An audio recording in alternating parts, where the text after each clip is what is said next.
Hello. Hello, hello, hello, Facebook friends. Hello, let's wave to the Facebook friends.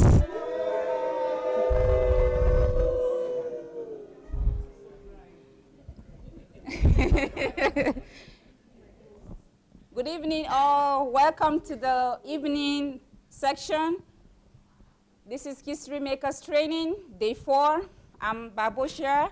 I'm the coordinator of the History Makers Training. I'm glad to have you back this evening, so welcome once again. And welcome, History Makers, here with us at DSA resident here in Kyiv, Ukraine.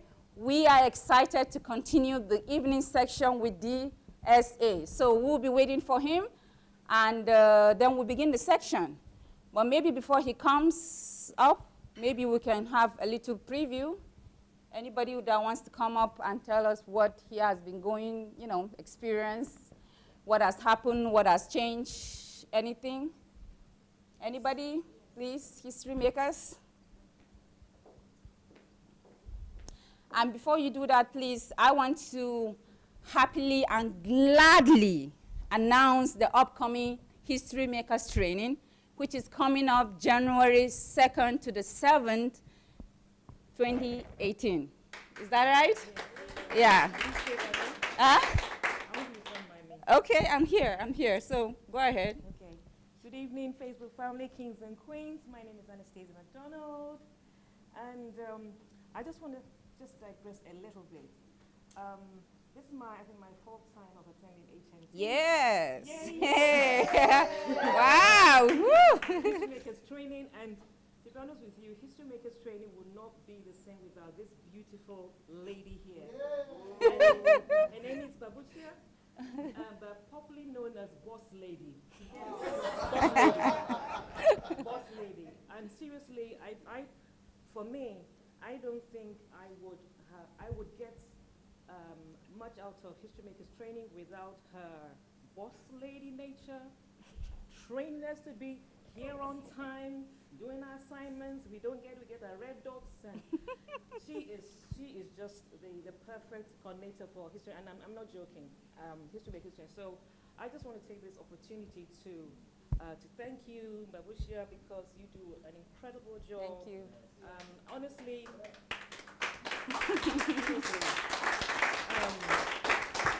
like I said, I wouldn't be where I am today without your seriousness, your strictness, your disciplining us, our baggy eyes, and yes. Have you done your homework? If you don't do it, you're in trouble. You get your red dots. So with fear and trepidation, you're reading your book. But honestly, she is such a pleasure. Nobody said this, so I felt I wanted to take this opportunity to honor you. Aw, thank you. Thank you. That was a setup. I called her to come to tell us what she has been experiencing. And when she came, I was like, oh, yes, I'm going to go sit. Not knowing that she was setting me up. But I think I'm the one that is more grateful, really. You guys don't know that I learned from you guys. You don't know secretly. Yeah. So it's not all about, putting the rules and make sure you do. Yeah, that is good. But I kind of relate to you guys in my own way because I emailed you guys before you come. I talked to some of you on the phone, except this time around, Pastor Natasha did some of the work. But I already know you even before you came here, to me. I already relate to you like Tonyin. I was so surprised when she was communicating with me like, oh, it's you. When she just saw me, she said, it's you. I was like, okay. Yeah. So it's always exciting to me when I know history makers, like they are coming, this person is coming from Texas, this from Nigeria, this is, it's really exciting. I'm just saying the whole truth and nothing but the truth. Yeah. So by the time you get here, I'm like, okay, I have to relate to you guys. I go through your assignment. That is another connection for me, by the way, because it's not about you speaking to someone. I can talk to you and try to be somebody that I'm not. But when I read your homework, it kind of gives me more insight about who you are. Like, Is she the person that writes so much, in text, or is she just the person that summarizes, Is she, all these things, even this ordinance that DSA is talking about, your homework also speaks for you as well. Because some people, write their homework, and it's so easy to read it. You just go, do, you're done. But it's like somebody, like maybe that haven't know who he is, he's kind of struggling, like, okay, how will I answer this, So let me just spare, the long story. So I'm honored. Thank you very much when I sit here. And by the way, it's not all about me. Trust me, it's the whole team. So I also want to take this opportunity to thank Igor, to thank Mayowa, Julie. Yeah. I want to thank Mayowa, Julie. I want to thank Galina. By the way, yes. Galina helps with Pastor's, presentation. You see here all the time is work. I see her working all the time, so it's work. And also all the staff, Pastor Natasha, Tanya, Yeah, Julia, also the people in the kitchen, Sam, what's his name? ID, security, everybody really is a whole team. Trust me, alone I can't do this, not at all, not. Sasha, by the way, yeah, the guest department, the whole thing. Olga, the house administrator, is all the whole team, we're all preparing and expecting you guys. So, wow, how did we get here? Okay, yeah, so that's that. Okay, Maiwa, do you want to come up to start with the books? Share.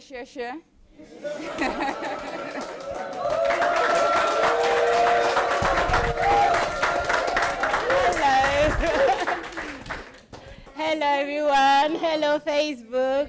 Welcome, guys. My new name is Share, but I suppose you guys are not surprised, so I'm going to ask you to do so. Please share now, please. I know 3 ways of sharing on Facebook. Number 1, you can tag someone. I think that's one of my favorite now. I also like an invite, but the tagging is quite good because I will get a notification, or anyone you tag will get a notification from Facebook. How do you tag? You use the symbol @ This is the same symbol that you use for your email and the person's name with no space.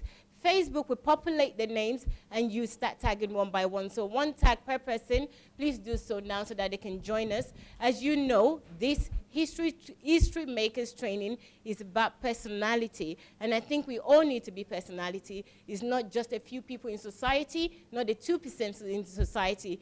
I have lived most of my life believing that there are 2% of the society that are at the top of the scale. But with these teachings, I know that we can all be. So it can be the reverse, where 98% of us are history makers, 98% of us are personality. So please do the sharing now so that more people will join in this understanding, in this learning, and we will be able to interact with more people that have the personality, the qualities that they need to be somebody in life. So please, guys, do the sharing. Share with tagging. Share by sharing onto your platform or to your page. Share. You can copy and paste the link. Share. You can also invite people. So invite your friends and family on Facebook. Please do so now. Dr. Sunday will be joining us soon. So I just want to welcome you again. Unfortunately, I cannot see your names as I usually do because we've got the big camera, but I just want to say hello. I'm imagining the names right now and saying hello. So I miss you all this week without seeing you and seeing your name to say hello. But I know that you're watching, and I appreciate that. I hope you've enjoyed the whole day. We've had Arams this morning. We also had Dr. Sunday, and tomorrow it will be pretty much similar with Dr. Sunday. Well, new information with Dr. Sunday, and also we'll have another speaker in the afternoon. So please join us every day until Saturday. I think this will go on for. So guys, share again. But before Dr. Sunday comes, I'm going to go through some of Dr. Sunday's books that are available for you. We are doing some special promotion right now, so there will be a link that will be put onto the comment section. You can order directly from us here in Ukraine, and those books are at a discounted price.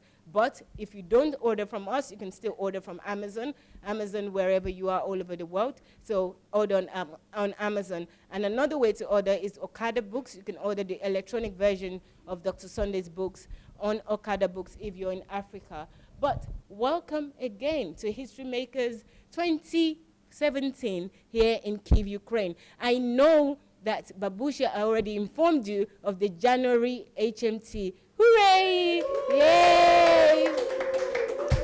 Yes, yes, yes. So there will be another HMT in January 2018 that is from the 2nd to the 7th of January. And you know, we did this strategically for you because some of you will be on holiday breaks and you can extend your holiday 3 to 4 days difference from the usual public holiday that you would get. So there are no excuses for anybody not to be able to join us for the History Makers 2018, which is from the 2nd to the 7th of January 2018. Please join us. The forms are available now, so you can go onto the website sundayadelajablog.com/visit, and you will find the form on there. At least show your interest, and then we will send you more information accordingly. So thank you. At least you have that date now. So mark your diary and maybe start exploring your ticket, depending on where you are, your flight, depending on where you are around the world. But we welcome you and we look forward to having you as well. It will be a different topic. As you know, Dr. Sunday is like rivers of water that never dries. I don't know where I got that from. I don't even know the Bible. But, you know, it's going to be new information, new details, new understanding, new wisdom. So please, make every preparation to join us, and you know, so that you won't be envying those people that are here this time next year. Well, should I say this time? This coming next year, the next HMT. So make your arrangements now. But I'll go through Dr. Sunday's books. This one, okay. So let me start with this: How to Become a Developed Nation Through Dignity of Labor. I spoke about this briefly yesterday, and I'm going to speak about all the books briefly until Dr. Sunday joins us. So this book, what struck me about this book is about dignity in labor. You know, it's not something that I personally understood until I started listening to Dr. Sunday and understanding the dignity of hard work and labor. So please get this book. It would really help you, especially if you're Nigerian or you're religious and you're into miracles. You know, after reading this book, you would understand that you are your own miracle and you need to work hard. So this is a book that you need to get. And with all these books, guys, I just want to suggest that for Christmas, a lot of us get so many different things for Christmas that we don't need or they don't have much use after. When you get somebody a book, you know, you give them a wealth of information. You actually give them an opportunity to sit with the author, to sit with the person that wrote this and pick their brains. So this is one good thing that you will be able to do for somebody by getting them a book for Christmas. You know, so at the moment, I said earlier that we have a discounted promotion going on, so you can contact us. We'll put the link up so that you can order your books at a much cheaper price, especially for friends and family for Christmas. So this book is a controversial one. Well, should I say controversial? No, maybe not controversial. The dangerous one. If you don't want to leave your work, if you don't want to leave your work, you want to continue with Uncle Sam, which is job, working for somebody, then maybe you should read this book. Because I know at least 2 people that read this book and resigned from work. So this is a very important book. Actually, I think this book also will make you a personality yourself, because you would have understanding of the purpose why you're here and what you should be doing to create your own life and, you know, stop working for Uncle Sam. So this is a great book. Another book, The Nigerian, okay, this one is one of my favorite books. Only God Can Save Nigeria. Oh, the religious people are saying, yeah. No, read the bottom, what a myth. Ha, ha, ha. So it's only God can save Nigeria, what a myth, which means that no, it's not only God that can save Nigeria, also you can save Nigeria. And how does God save Nigeria without you? So this book is a very important book. I think for me, I put there, only God can save Mayowa, what a myth. You know, it woke me up so badly. I mean, should I say, it woke me up really, really sharply that, you know, I can never forget this book. This book is, I think I read it in like 3 days because I couldn't put it down. I understood the value that I have, what God has put in me, and the wastage that I am making myself not trusting in the abilities, the sound mind, the capabilities that God has given me, and depending on miracles, depending on myth, that God is going to save me or give me something that he's already input in me that I need to take actions. So this is a very good book. I think you should get this for everyone. And even young people, get it for them. They will understand. It's got less than 300 pages, so I think it's an easy read as well. You would really enjoy it. So this is a great book. Only God Can Save Nigeria, What a Myth. Another book here is No One is Better Than You. This is one of my favorite titles, you know. Even the content, the title tells you about the content, but the title alone, it tells you a lot. You know, it gives you some sort of confidence. And if you're doubting Thomas, that you think that other people are better than you, or there's some people out there that are much better, there's certain things you can't do or you can do, you come to appreciate yourself. And in appreciating yourself, you come to appreciate others as well. And also, I understand others even for their differences, that, you know, their strengths, even in your differences. So I think this is a fantastic book. No one is better than you. And believe me, I actually believe that there's no one better than you, and also there's no one better than me. So it just makes everything balanced. You know, you cannot go wrong with this book. I think you should get this book for anyone, even for yourself, and just have this understanding. Life will be a lot easier. There are two Nigerian books that Dr. Sunday recently published.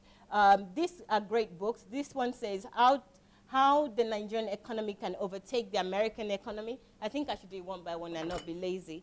Okay, so this one says how the Nigerian economy can overtake the American economy. I mean, the title alone is a surprise for many people, and I'm sure some people are saying, who wrote this? What a silly thing to write. But once you read the content of this book, you would understand the wealth of resources that Nigeria has. And it's not just Nigeria, the whole Africa continent in itself, the resources that we have and we're not utilizing very well. And if we do utilize it, how great we would be. I think this book also is a blueprint book for me, because it says how to. You know, anywhere that I see how to, it's just direction, what you can do. So if you are somebody that is keen on Nigeria or any other country, you can use this to help yourself with starting a business. There's so many business ideas, so many ideas on resources, and what you can do with those resources are in this book. And I think this book will really help anyone. If you're fed up with Uncle Sam, or you really want to do something, you really want to be a personality, this book has got the how to. And, you know, it might not be Nigeria that you put in there. It could be any country can overtake the American economy. And, you know, there's a lot of statistics as well that proves other countries that have been able to follow strategies that have helped them to overtake in so many years, to expand or even to double their GDP, and, you know, so many things. I think that this is a book that is worth reading for everyone. So How the Nigerian Economy Can Overtake the American Economy is a fantastic book. Okay, all right. Money won't make you rich. Can you believe that? All my life, I'm thinking all I need is money to make me rich. And then I came across this book, Money Won't Make You Rich. You know, just reading it, at first I thought, okay, what am I going to do now? If money is not going to make me rich, what is going to make me rich? And it took me about maybe a week before I ordered it, but I didn't read it because I don't really want to know what else is going to make me rich if it's not money. But I'm so grateful that I took this book and I read it. It's a fantastic book. It gives you so much understanding about what money means, what wealth means, and what you need really. It's not the money. Money is just a tool, it's a resource, and how to acquire that money and also make it a resource that is useful for your life to achieve your goals and your objectives. So this is a great book, Money Won't Make You Rich. It's a book that is loved by so many people, even economists, bankers. They love this book, and I absolutely love this book as well. Money Won't Make You Rich. It really gave me a good understanding of money and wealth. So here we go. And then we have here, how to build a secured financial future. I think I don't need to really sell this to anybody, you know. It's, again, I told you I love only how-to books or how-to YouTube, anything that says how-to. It's instruction, it's blueprint. I cannot go wrong by buying any book that says how to do something. All I have to do is just follow the instructions, and then I would achieve what it says. So I love how-to books, and this one especially, I think everybody wants to secure their financial future, and this book is a very good book to do so. And then we have this, Insulted by Ungodliness. This is one of the books that Dr. Sunday usually describes as a book that will make you really angry, especially if you're religious. So if you don't want to get angry, get it. I wanted to say don't get it. I don't know. Well, just get the book, okay? How it says insulted by ungodliness, and the subtitle is Raising a Generation of the Provoked in Every Nation. This will really get you to get up as a Christian, as a believer, that you need to do something, that you're created for something. So absolutely get this. And then, The Mountain of Ignorance. I don't think I've actually shared this book with you. It was read in the last HMT, I believe, the last HMT in April, and I was part of that HMT as well as a delegate. And this book, when I picked it up at first, I was thinking, this is not going to apply to me, but let me just read this book because I need to know the different types of ignorance in the world so that I can tell them off and tell them what type of ignorance they are. But whole and behold, guess what? I found that I am all the ignorance in here. You know, it's about 12 type of ignorances, you know, that you can be.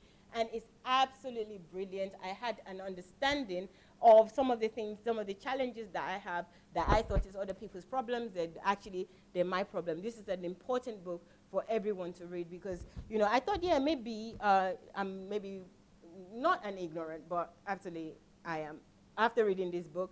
But I got the lessons, the understanding, just to help myself, to cure myself of my ignorance. And this book is a really good one. It explains a lot to you, and it also helps you to understand and other people, which will help you to engage with people better, because if you understand who they are, where they're coming from, you would know how to treat people. So this is a great book. This is an amazing book. Oh, I just saw my favorite book. Okay, let me just read it. Okay. Create Your Own Net Worth. I have heard about network, but not net worth, you know. So initially, I used to call this Create Your Own Net Worth because that's what I'm used to in the business industry. They tell us, you know, network. But after reading this book, it's a fantastic book. It's not about network alone. It's about net worth, what you're worth as a person, what you're worth in terms of your own value as a person, the value, the solution that you provide to the society. It's a pivotal book for an individual, especially if you want to be a personality. It goes very well with the theme of this HMT. I think this is a great book, Create Your Own Net Worth. And then we have my favorite book, Who Am I? Why Am I Here? You know, before Dr. Sunday wrote this book, at first, this is not a question I've ever asked myself or even asked anyone. You know, I never asked, who am I? You know, because I thought I knew who I was. You know, I was Mayowa, and, you know, I can tell you everything about myself, my job, where I lived. But that's not who I am. And this book is brilliantly written. It's a lot of information. It helps you to identify your purpose, why you're created on this earth, why God put you here, and what you need to do, you know, how to identify those things. I think this is a fantastic book for any life coach, anyone that wants to help other people, anyone that has children as well. You should really get this book because it would help you to help your children to identify who they are at a very early age and why they're here. I love this book. I think I've got 3 copies of this book because I read it every time and I'm always making notes of them. I've got one brand new one that I haven't touched and one that I've written all sorts on and one that is a little bit rough because I put it in my bag. So this is a great book. Who am I? Why am I here? I absolutely love this book. Everyone should have this book and know who they are and why they're here. Great book. Then, what other book? Okay. This book, if for some reason, I don't know why I look at it and say, this is the over 50 book. I'm sorry. Okay. It's not, oh my God. It's true. But you know what, right? Guys, it's not, yeah? But when I do look at it, this is the feeling that I get when I say how to regain your lost years. But we all need to regain our lost years because it doesn't matter what age that you are, you would have lost something. You know, you would have lost something if you don't have a certain understanding, certain knowledge. The over 50s here are going to skin me alive because I don't know why. It's not. Don't worry, guys. Oh, they're already, okay. How to Regain Your Lost Years. It's not for over 50s, but I'm just speaking out loud, all right? But this is a fantastic book. You know, I got everyone to read this book, How to Regain Their Lost Years. I got my sister, my brother to read this book. I actually sent it to them. So I think that this is a great book for Christmas. So go ahead and get somebody this book, How to Regain Their Lost Years. Hopefully they won't feel insulted that they've lost anything. But I personally think that I'm not even 40, but I know that I have lost some years and I've lost some valuable time. So I think this book will help to regain that. Here we go, How to Regain Your Lost Years. I hope I saved that a little bit. So this one says, poverty mindset versus abundance mindset. You know, Dr. Sunday's titles, you know, his titles alone, you know, the titles that he brings out, they're amazing. And, you know, for a thinker, you will not get offended, but for so many people, they'll get offended because I'm imagining if I try to give this to somebody, they might think, why are you getting me this kind of book, you know, poverty mindset versus abundance mindset. But I think we all need it because there's certain ways that we think and the behavior that we demonstrate that puts us in one of this. And just to know, to have the information to empower yourself is good enough. I think that this book is a very good book. There's some things that I realized from this book that I am on the other side, that I do, that maybe I should, if I have better understanding, I will do better. So this is a fantastic book. Dr. Sunday is here now. So I'm going to round up. Okay, I'm going to round up shortly, but I'll just show you this book is a great book. I hope everyone can say Poverty Mindset versus Abundance Mindset. Okay, this book is another Nigeria, not Nigerian, everyone can read it.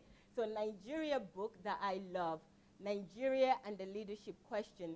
This book has got a wealth of information on the Nigerian history, you know, the background, everything that you need to know about Nigeria. I love this book, you know, because this book really empowered me. I'm Nigerian, but I spent most of my life in England, and I didn't have the information, the understanding that I needed to have about Nigeria, and this book really helped me. I really understand something about value system and what was wrong with Nigeria, what was wrong with Africa as a whole, and it's not even about what you think, because if you think about the leadership question, you probably think that Dr. Sunday is talking to leaders, to politicians, but no, he's talking to you and I. You know, we are the leaders, we are the part, we are the people that leadership is selected from. So to think that leaders are warped in Africa or in Nigeria generally is having the wrong mindset, not understanding that we are the ones that develop leaders. All leaders are developed from us, you know, from ordinary people, you know, become leaders. They're not born on one side to be leaders. And if the value system is not changed, then there's going to be a problem with the leadership. And this is a great book. And actually, I think this book also will help you with business, understanding of business, relationship, understanding of values. I love this book. You know, this book, I've only got one copy for myself, but I think it's a book that I would just get just to put in my library. I love this book. Nigeria and the Leadership Question, a fantastic book. Okay, so the rest are Dr. Sunday classic books. Church Shift, this is a very popular book. I know a lot of people have written to Dr. Sunday about this, especially ministers, and they've said, you know, reading Church Shift really changed their mind. It gives them an understanding of what church is all about. So it's a great book to get, especially if you're a minister. But not just, even in a congregation, you can read this, Church Shift. Okay, so I'm going to hand over to Dr. Sunday. Well done.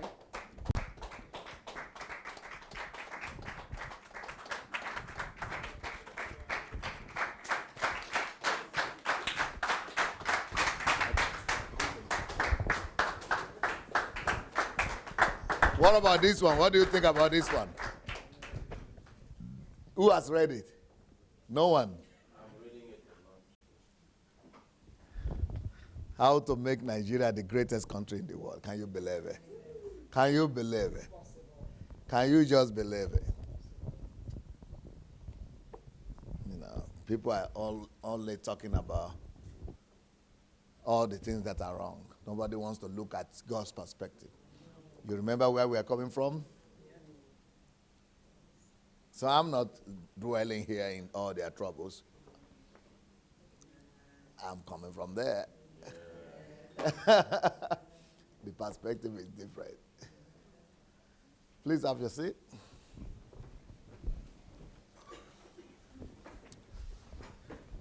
All right, here we go again. You people should give credit to yourself. You are standing tall. I mean, you keep on going. You know, you are making it. You are making it. Beautiful. Beautiful. Not too many people have been able to go through this kind of strenuous program before. So you are doing well. Okay, please.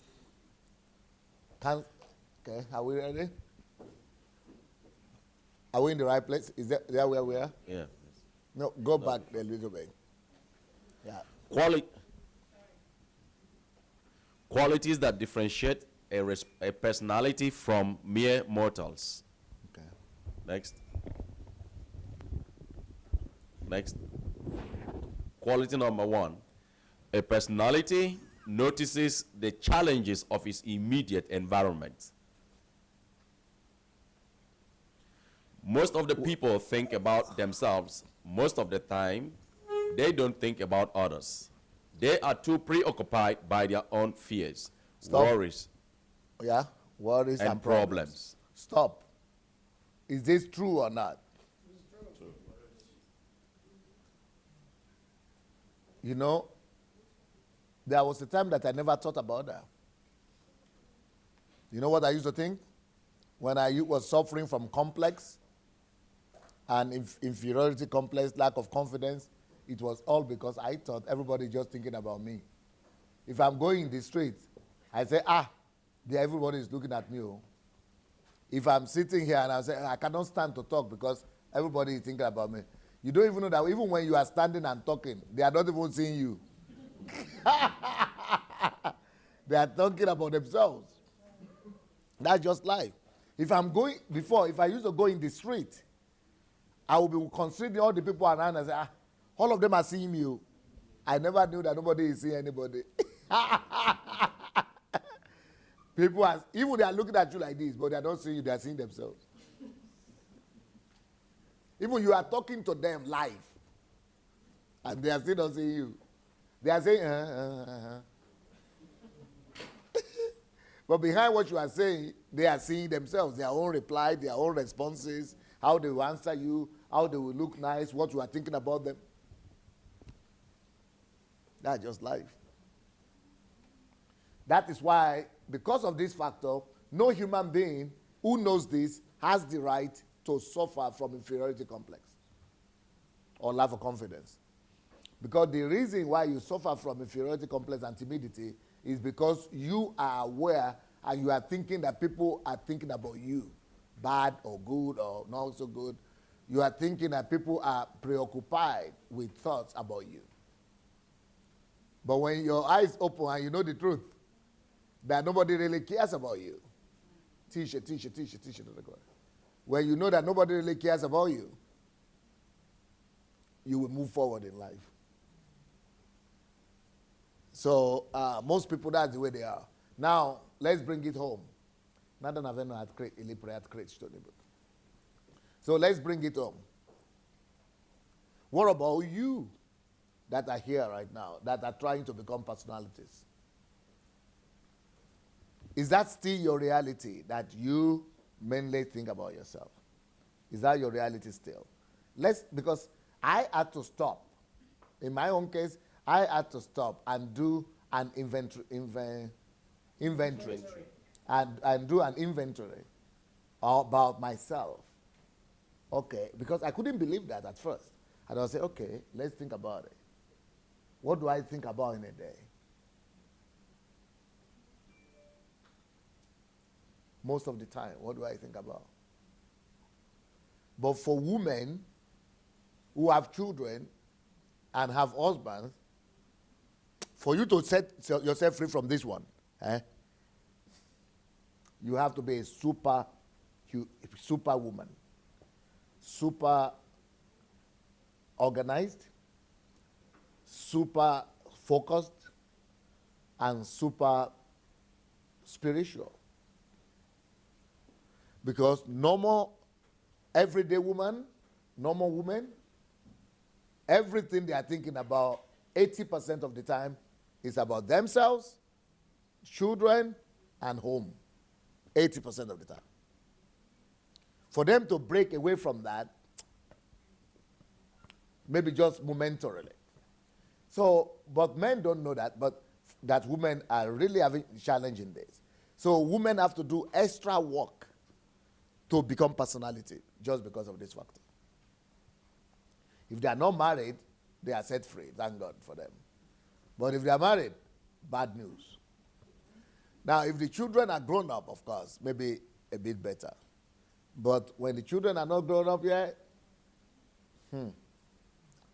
a woman that has children that are small, that are young, that has a husband, and is working, or maybe not working, I don't know, but is going to take her extra work on herself to put her mind in order and to be able to set her mind on God's priorities rather than earthly priorities. Well, I'm talking and you people are looking at me as if I'm coming from the moon. Now I'm going to give the microphone to you people. I want to hear you. Maybe I'm wrong. Anybody want to comment on what I'm saying? Yes. What you're saying is very true because I could notice. How do you know? Do you be a woman? No, I know.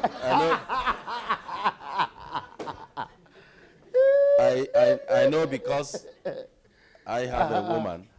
You have a woman? Yes. Ah, okay. And most of the time, from our conversation, I could notice that she's more focused on the children and the house. Yeah. Sometimes he forgets about me. That is what bothers you, eh? I thought she should be focused on heavenly priorities. So, what you're saying is absolutely true. Yes. Okay, but let me hear Queen Anastasia, because she's one person that I've come to know. Maybe because the kids are grown up. Is it because your kids are grown up? Because you seem to be free from that. You have so many projects going on, it's unbelievable. And you are just like, daddy God, daddy God. I said, this one, she's living in heaven, no? Yeah. Yeah, as if daddy God, they live with her. Yeah, yes. It's all about daddy God, yes. Yeah, so I'm interested in knowing, how are you able to get to that place where God totally put heavenly priority, the love of the Father, above the love of the mundane? How could you do that? I would say to a certain degree, I have been like that for a while. And I would say that's not me. Is that because of the books you've read or the book you sent to me? Partly because that's been personal relationship. Yes, personal relationship with Daddy God, and obviously my background, my story has really pushed me into that arena. Actually, the pain of not having a dad has really pushed me into that arena, and obviously my children. When they went to uni, they're both graduated right now. So that also has given me that space and time. But I think maybe because you only have boys too. But I'm very close to the boys. Okay. I'm very close to them. Yeah, I'm very close to them. But I think it's more to do with the pain of not having a father figure. And so, yeah, the pain, the trauma, and even up to date, even though my dad is in the UK, but I don't have access to him. I don't have access to him. And in the same country? In the same country. And I think the pain of also, because we've been married for almost, this year's our 27th anniversary. And we renewed our vows, the 10th anniversary and the 20th. and the fact that still my dad couldn't make time to come and see me, you know, these situations all pushed me towards Daddy God. I That's what- see. Yes, so all these situations pushed me, you know, to want to know him, because this, as you know, dads and their daughters, I'm not saying sons, you know, but there's something about girls and their dad. And so for me, it was a perfect situation for me to really want to get to know Daddy God. And that's why he's not God, and that's why he's Daddy God. And he's Daddy God. You see? So anybody, you can call him Daddy God, but for me, he's Daddy God. So, yeah, so the children are grown up now, and obviously it's me and my husband now, so I have more time on my hands. But the fact that Daddy God connected me to DSA last year, and so I am more driven. I mean, like I said, like I shared with you 2 nights ago, that I'm a very private, introverted person, and I'm a very homely person, and I don't leave my house. So for me to leave my house and come here 4 times within this year, and also to spend the whole of August with my best mentor in the whole wide world, then you should know that then there's something, you know, significant that is going on. So definitely these events. But of my then life. it's not, you have personal relationship with God, Yes. which is transformational. But in your own life, it is visible that your relationship with Father God is transformational. Because if you cannot spend, if you are not in transactional relationship with God, but transformational, it will be changing you, changing your value system, and making you to act him out, to reflect him. You are committed to reflecting him, to transforming the world around you to his own image. And you are really doing that. But that is unbelievable, because sometimes some people will say they are relating with God, they have personal relationship with God, but there is nothing transformational about it. So they are just, you know, with God, religious with God, but we can see transformation. We are not, because if you are being transformed by him, you will transform the world around you. But you are actually doing that. That's an unusual Christianity you are practicing right there. Why is it that we hardly come across that kind of Christianity? Because the Christianity you see these days is transactional. It's because, you know, that I shared with you this afternoon, there's something about, there's this, I just feel like, like I shared with you this afternoon, I just feel like Daddy God wants all of his children back. You are his children, it's okay. You're his children, but you're not his children. He wants this childlikeness. He wants you to be like kids. And, you know, I put it to you this afternoon that if Dr. Sandy should ask you to come and sit next to him, how many of you would be able to sit with him without intimidation, you see? So he wants this ability, like I said to you, I haven't done it for a while. I used to go on coffee dates with him. I used to go on— With Daddy God? Yeah, Daddy Dog, yeah. It's coffee dates, yeah. Simply coffee dates. And sometimes it's creativity dates. And it's normal to me. It's just normal. Or sometimes to go to the cinema with him. I'll say that and when I go to the cinema, we're going to watch, that's me. And probably because, I don't know whether maybe it's the— But then you go beyond that. That's what you have going on. Yes. But that transformation goes into the world around you. How many mention your projects? Actually, because you are transformed. They are not just being transformed, but you are transforming the people around you, the world around you. Actually, yesterday I was talking to my daughter. I didn't know that I had 10 projects running. I thought it was probably At 7. the same time. Yeah, I have 10 projects running. I didn't even know there was 10. Some people cannot even run one. Because I don't even count them. I just do.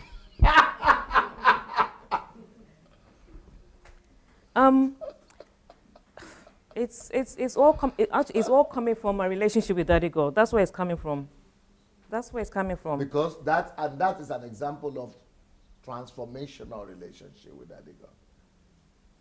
Because it's like it's coming out of it. Yeah. It's not transactional, which is I need something, I come for it. Transactional, I need something, I come for it. And I forget about how it looks. Talk less of reflecting how it looks. So you are showing now, exemplifying to us what is transformational. Something is growing out of that relationship. It's changing me, and I'm changing. The same change that is happening in me, the same kind of change that is happening with me, I'm a conduit of it. And I am working to see that same change in the world around me. I'm making the world around me better because God is making me better. We don't see that too much. People just go to church and come back home. Transactions. I go and sing and dance, get some blessings, and come back next week. Transaction.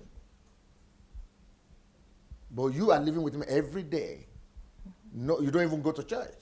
No, I'll stop going. You are just in love with Daddy God. Yes, that's the best thing I've ever done for now.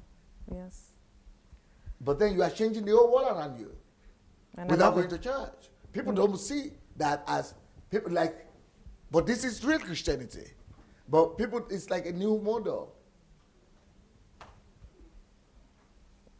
The thing is that when you're in relationship with him, more ideas come out of your mind, and you just do. Okay, maybe you are able, now I'm getting it now. You are probably able to do that because you are not overloaded with church activities, actually. You know, you are not too busy. So you are just with him. You don't need to please the pastor, the president, worship leader, the ushers, the protocol, the driving to the church, and the coming back, and the when it starts, and when it closes, and when it's angry, who is not angry, what are the ladies dressing, what are they thinking about you, what are they competing with you, and you don't need to, but okay. So your mind is free. That is to relate with your father. Yes.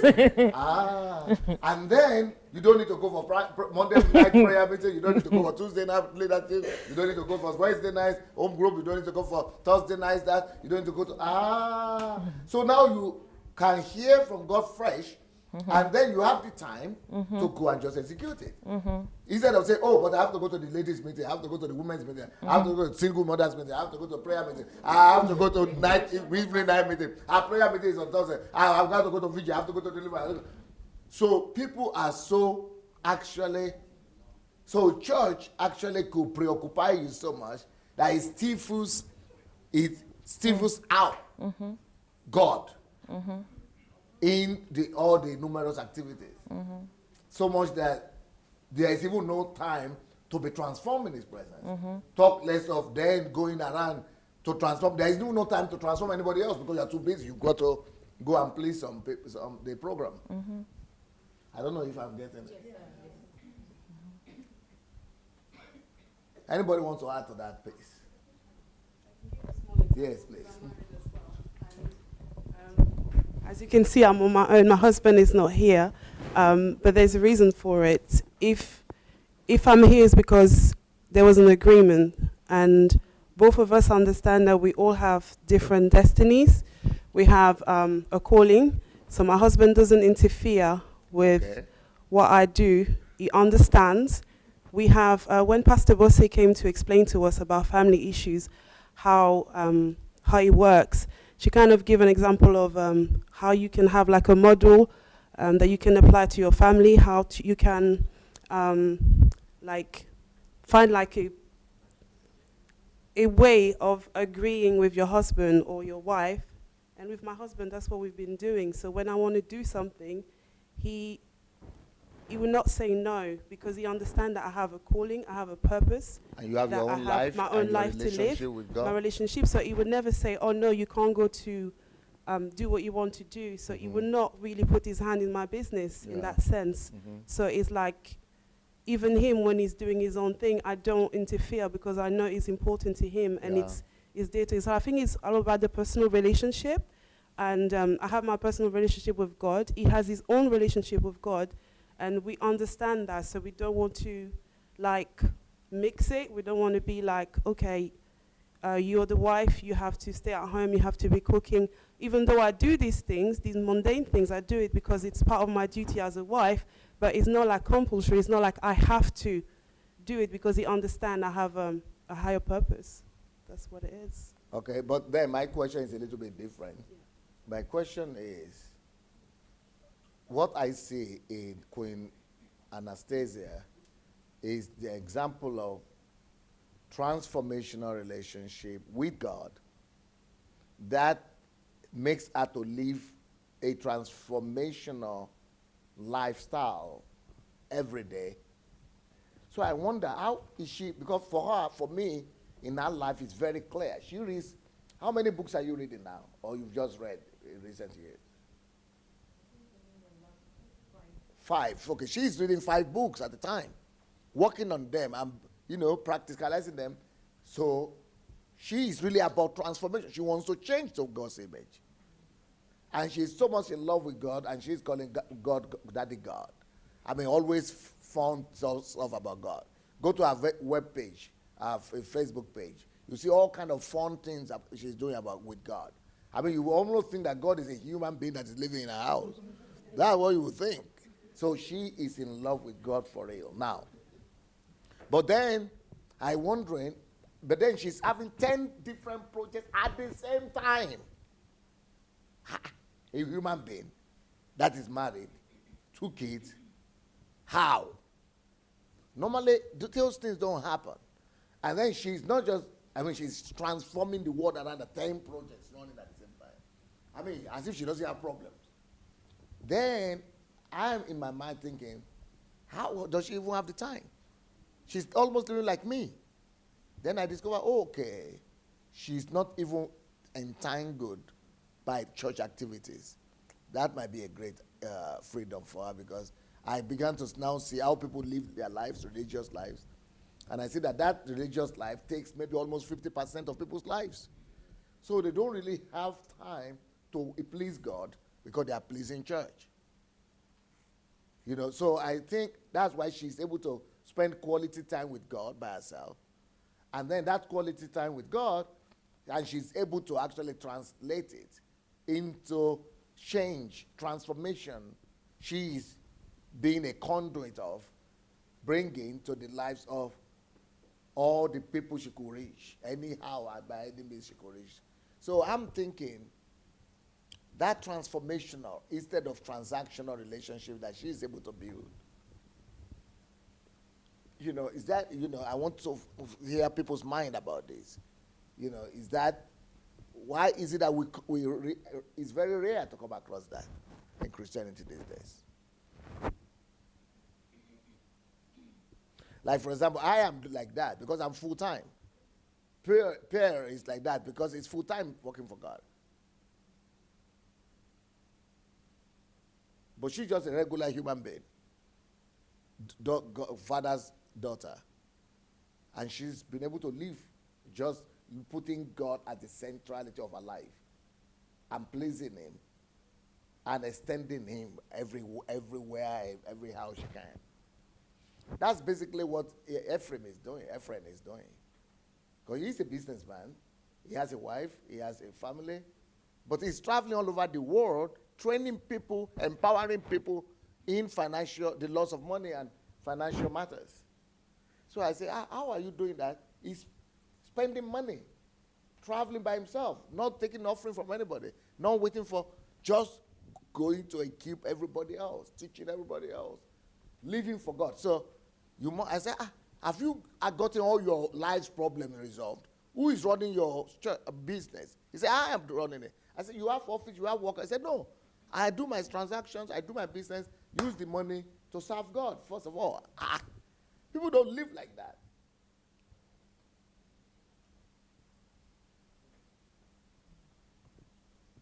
Anybody wants to comment on this? Okay. Yes, what I just want to say, and I have discovered, is that when you are Christian, you are developing God's nature in you. And if you don't find a way to express this in action, you die spiritually. That's why many Christians come to church just to be fueled and to survive. Because, yes, because they are not giving what they got, so they don't live plainly. So they are dying spiritually, and they come on Sunday to have their fix to be able to survive. But when you live to give what God has already put in you, begin alive in you begin to live the good thing, the real thing, the real Christian life. Amazing. So you find the time? You find time to do that?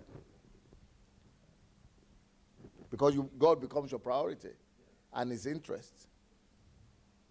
Okay, let me give my opinion, my humble opinion from a different perspective. He's a pastor. I'm not a pastor.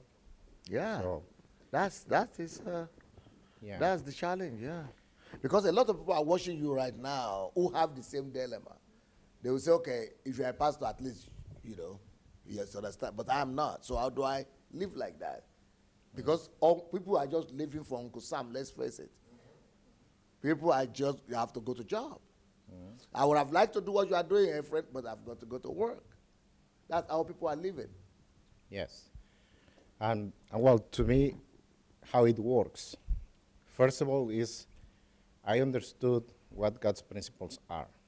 Okay. And I started applying them in my life, in myself. What particular principle? Well, different, right? But I'm going to say one of them, and is to me is one of the most important, while having the relationship with God. Okay. And being grateful, or the principle of giving. And in this case, I'm going to say, in the way I explain this when I am teaching principles, what it does mean giving. Because people usually, they feel or they think that giving is just tithing. But they say, well, no, it's more than that. But that giving becomes attached to what is my purpose in my life. What is what God is looking for me, or giving to me, expecting from me, based on what he put it in me. Beautiful. So you see how he defines giving? It doesn't have anything to do with money. God is expecting me to give back to him and to people what he has already put in me. The purpose he has put in me. The potentials he has put in me. The resources he has put in me. The abilities he has put in me. I must serve with it to humanity, to other people. Yes. That is the real giving. Giving of myself back to God and to people. Beautiful description of giving. Yes. Please continue.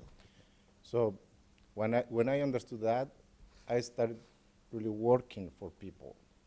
And the definition for that is this for myself. What I feel God is revealing to me is I need to be fruitful, but in the way that I need to be a blessing to others. And whatever I do has to be to bless others. Not thinking of myself, but others. That is talking about someone who has met God for real. Yeah. And I am very grateful for that. Sometimes I get challenges because people don't understand this. And even my own family, sometimes they hesitate what I am doing. And they question. But I don't care. The only one, or the only thing I care for is God. Yes. And as long as I have my eyes on him, he's going to have his eyes on me too. Yeah, yeah. That's the way I'm living. Beautiful. Thank you.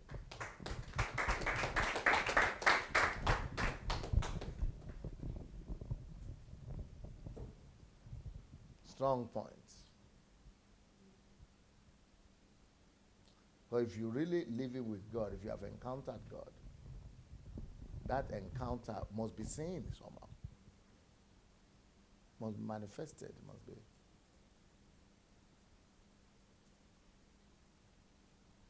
And the best way to manifest that is to give what you have received. Give it. Serve with it. It's like Shin, you wanted to add something? Okay. Well, just to close this circle, talking about business, because sometimes for people it's hard because they have to work, right, for their living. And in this case, what I do, for instance, with my business is when I get in contact with someone, with a client, for instance, and I know they are not ready to buy or to sell or to invest in real estate, which is the business I do, I tell them honestly, you are not ready, this is not the way to do it now, wait, and sometimes they have to wait 1 year, 2 years, 3 years. So they are decisions that have to be delayed for months. If it's my business and I am looking for profits, I should have them to invest immediately to get my money. But I'm not doing that. Why? Because what I felt from God is that I am doing this because he gave me that to help people, not to make money for myself. But he knows I have a family. He knows my family have needs, and I have to fulfill them. So all the time, the food is on the table. We have a house. We have clothes. We have everything we need. And never, never, I have run out of money. And he allows me to go to teach others in other places, to travel for doing this, and giving more options now, opening up doors. So I think if anyone who really depends on God and believe in his heart that God is providing everything in any time, in any circumstances, is going to be safe. Beautiful. That Shinwe add. Make you talk. Now you are not limping. Yeah, God is good. Right, you asked a question. You said if it's going to be possible for married somebody or married woman with kids to become personality. Okay. Now, for me, I might be representing everybody out there, but I have to be honest with you. The reason I say this is because there are so many issues around families. And because of our culture or tradition, whichever one it is, we've been told that family is everything, and it's in our head already. First and foremost, we got the wrong footing. In religion, or in churches, they will tell us, family, you can't do this, So some of us stay in that family, holding on to, we are all attached. Most of us are attached to family. I am one of them. However, what I want to say today is that from yesterday, I thank God I came to this HMT because the information I got here now has really changed my perception about life, family, myself. It has, honestly. Now, I have the challenge of going now to say to myself, how am I going to do this? Which was the reason I popped the question 2 days ago or 2 nights ago. But you see, it's not something that anybody else can do for me. It's something I have to do by myself. And for me to do that, I need to seek God's face. I need to go to, I need to go into solitude and ask God, how do you want me to do this? The only thing I know, which is in my head and in my heart right now, is that whatever I do now on earth, it's about God and what he has given me, okay, and what I need to do with that particular gift. Now, I don't know how to say it, but I will have to deal with all these things. First and foremost, I am under Uncle Sam, okay? I've got baggages.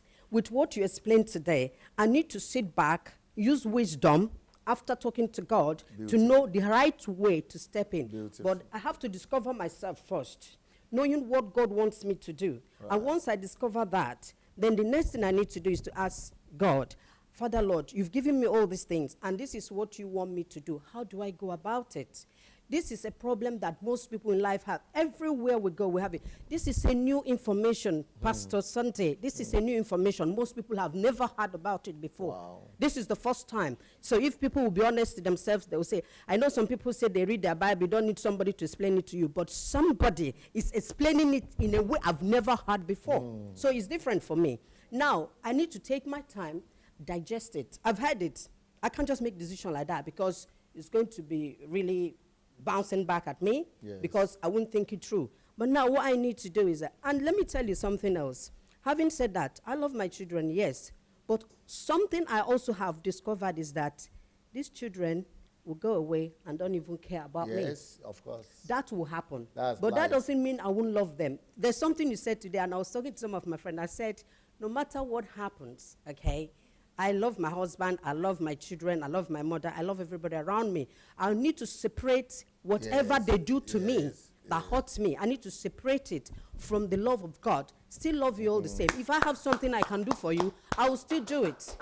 But that does not mean I'll come and sit down and let you trample over me or use me or, no. I need to understand that for myself. That's why I said to everybody, tell yourself the truth first. Tell yourself the truth. And this is me. So if I telling myself the truth that, you know what, I can't take this or I'm not going to work with this, but I know that God has told me to let it go. Don't let it affect, because it's even for my own health. When I'm busy keeping malice or trying to, pay you back, I'm hurting myself. So having understood that from God's perspective, I have to walk and let it go, but still carry on because I know he's got my back. Now, in terms of my work with God, I need to bring those qualities. Like I've always said, Pastor Sunday, those things you are talking about in terms of personality, I have most of them. But the only one that is holding me in bondage now is this entanglement. And of course, I don't want to squeeze myself to that because I'll be holding myself. So what do I need to do? May God help me. God will help me because But when I think speak with him, everybody is facing that problem of entanglement. most people are facing it. We die in, what's it called, in silence. I see. Because we can't say, so that our mother-in-law, our father-in-law, brother-in-law, and all these people. Or maybe our pastor will say, you are getting out of, that's not family. Is it a problem of women? See, where I come from, I don't know about where I come from. Family is something that you just don't do anything you like. Okay. You don't just do anything Especially you like. as a woman? As a woman, you don't do anything you like. Although, let me tell you this too, I understand that that's the culture, but I know I'm a little bit different because I can come out and say.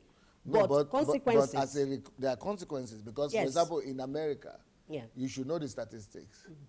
There are, in the last 5 or so years, there are 21 Nigerians that have murdered their wives.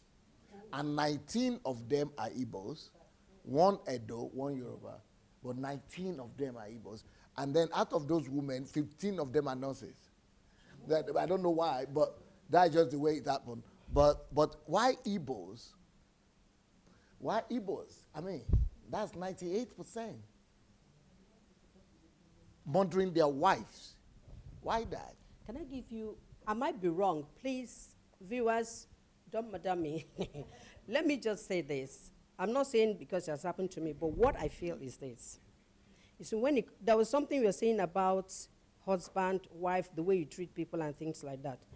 You know, the Bible is telling women, the pastors are telling women to submit, which is okay. But they forget something. When the man does not love the woman, it's impossible to the submit. woman will not submit. And you know what happens? Most of the time, people export their wives from back home because of Uncle Sam to work for them.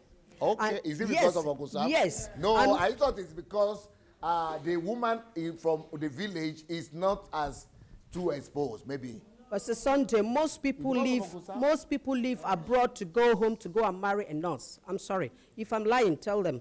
Okay. That's the truth. You know, and when this happened, the woman is working hard, trying to keep the family this together. for the first time. Well, you've got For your the first research. time. You've got your research now. No, and I think that most people here don't even know that. I don't know if you know. Don't know. No, they call them ATM machine. Yes. Yes, you hear stories. A lot of marriages are just, when they come abroad, things go bad.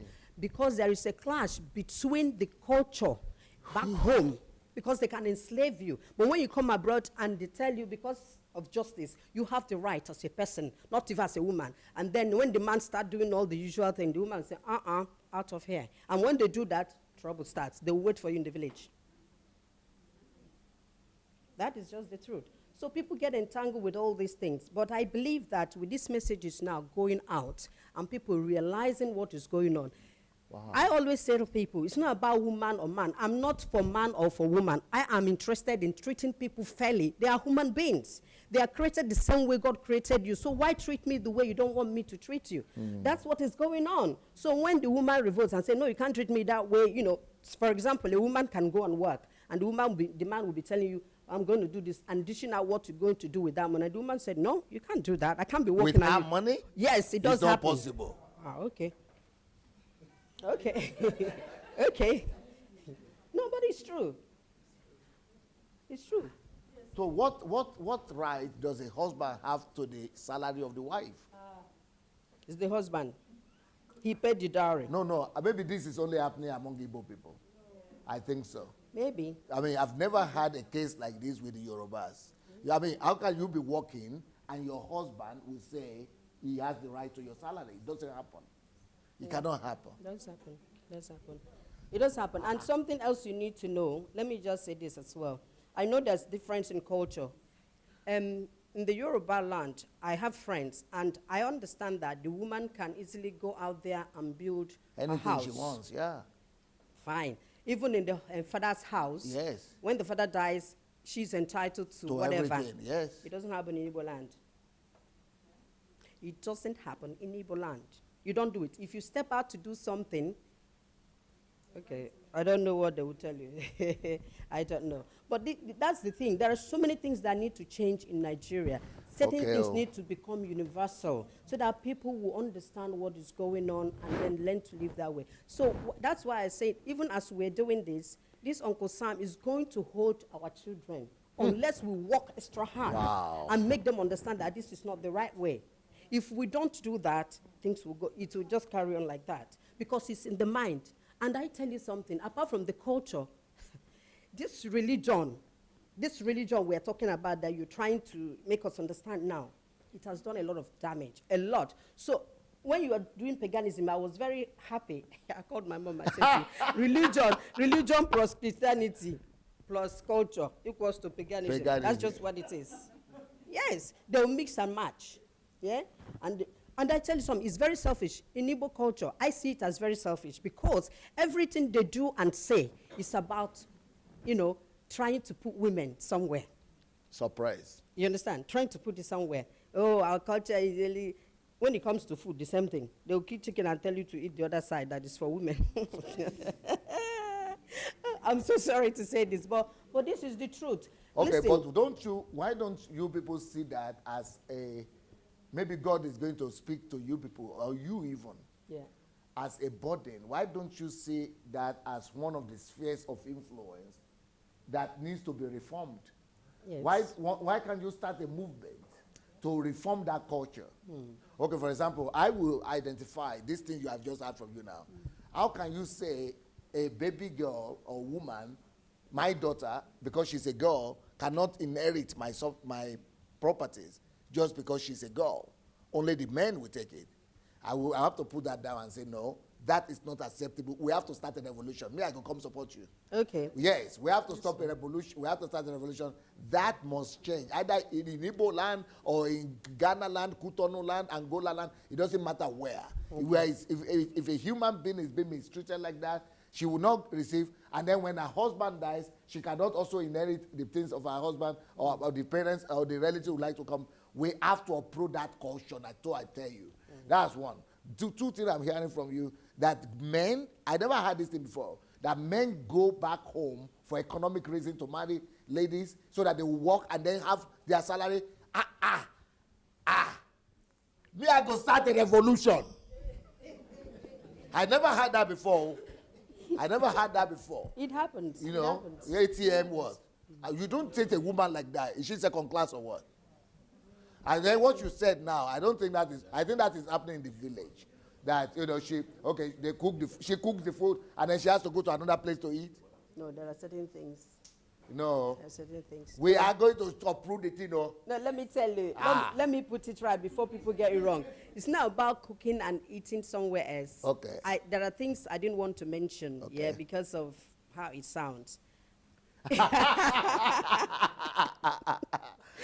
You know, and with this thing you're saying Okay, now, maybe men, even Igbo men should start this crusade. Pastor, let me Because tell if you the this. women themselves are fighting for it, they will say they are feminists. Why? Let the men start it. If I'm, yeah, But they are they're the ones- benefiting, but with this civilization. And maybe this is Christianity. maybe It only is the those. kingdom culture that should be reigning. And that kingdom culture starts from heaven. Pastor, The one that is here is earthly. And we have to use the heaven's culture to replace the earthly culture. Pastor Sunday, supposing those men you're talking about have not had this version of heavenly culture. Yeah, maybe yes. That is it. So we need to create that awareness first. Okay. And this is one of the reasons why some Igbo women, when they don't have male child, they risk their life trying to get more, end up having 5, 6 children because of so-called inheritance. This is what is happening. you serious? These are the things that link people to do this, and it all boils down to culture. Okay, so I've heard part of that. I've heard that Igbo women, they make them to, if they have any girls, they keep on having until they have a boy. I heard about that, but I didn't know it's connected with inheritance. I thought it's Who only will bear the connected with the, just liking a man Oh? to Who carry is- their surname. That's all. Well, if you marry me and I don't have a boy for you, Yes. if you die, that's it. Your name will not spring up, and it's connected to you having a boy. Meanwhile, Why? you'll be I ready. don't get it. You'll I be don't going. get it. You don't get it. Okay. When you marry somebody, the person bears your name. Yeah. Yeah. Now your children bears your name. Yeah. Your girl child will be married to somebody else, so Yes. that name will be lost. Yes. Then if you don't have a male child, Yes, if you die, yes. it means that your name has gone to. And now, let me come again. Okay. Now I'm understanding it because it boils down to because we don't know what it means to be a personality. Because if you were a personality before getting married, then having a male child or female will not be an issue for you. Of course. Because but we even don't if you know. don't, what about if you don't even have children at all? That is it. So Is that they'll go and marry another one. No, why is that important? Why is that I don't know. It's, So why don't the Igbo women revolt? protest against it? No, marry Yorubas or marry outside. they are Yes. doing it. They are doing it. Yes. Yes, they're doing it. They're doing it now. Igbo daughter-in-law sort of. They're Okay. doing it. So I think that's just the main They thing. should just So revolt and say we are not marrying Igbo men again. That's all. they will end up in their father's house. And No, they they will will tell marry them, Yorubas. Yorubas want to marry Igbo women. Okay. yes. Is it they- because of law? But we want to change the culture together, yes, all culture. together. I know some people will still fight against it, but at least it has changed. So that is the reason why You some are people raising might find issues it- that nobody talks about. They are there. We don't even know these things. We come from the same country. We didn't even know these things exist. They are hidden truth.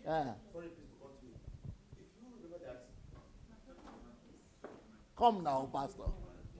I don't really have statistics to prove I'm saying, but you know that when the papa give her the daughter, they will get every amount of money Where?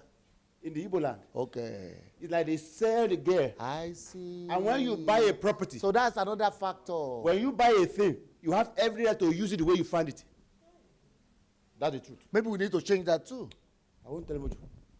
All right. When you sell your daughter, See, no. What you said, what you said is in defense of what they're doing, yeah? But let me Yes. ask you, that daughter you went to buy, who groomed that baby girl that you saw, that you really loved? The father. You like the way she looks, you like the way she dresses, you went to buy. Why did you go for her? Uh-huh. if the daughter was not sold in the first instance, Okay. the absolute right to use her is not like that. It doesn't come to them. Because in Yoruba land, for example, they don't sell the ladies. You can bring some yam or something as symbolic, but you don't pay for the person. Let They me, even return it to let me you, give you yeah. a very good sister. But let me give you an example of my wife. Okay? I remember my father-in-law, they listed whatever they want to. And where the money was paid, he returned the money back to us. Even things that were hexed, which he knew by my faith I won't do. He said, don't worry, my son. From his own money, he bought them because he knew I will not do it. Okay, that's culture. But Okay. I don't think they buy the woman, even in the Igbo land, even though they pay the dowry and something. But is it buying though? Sir, they will use buy, but the higher your education of the girl, Okay. the higher if you're well educated, you pay for that amount, unlike somebody who have so from that kind of mentality. So the women now begin to think that Because I bought her, she's my property. So Okay. That is in defense of the men again, though. Yeah.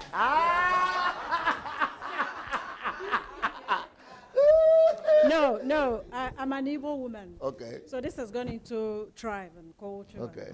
The expression you gave is wrong. Buy. By buying, selling Bride. our daughters. No, that's wrong.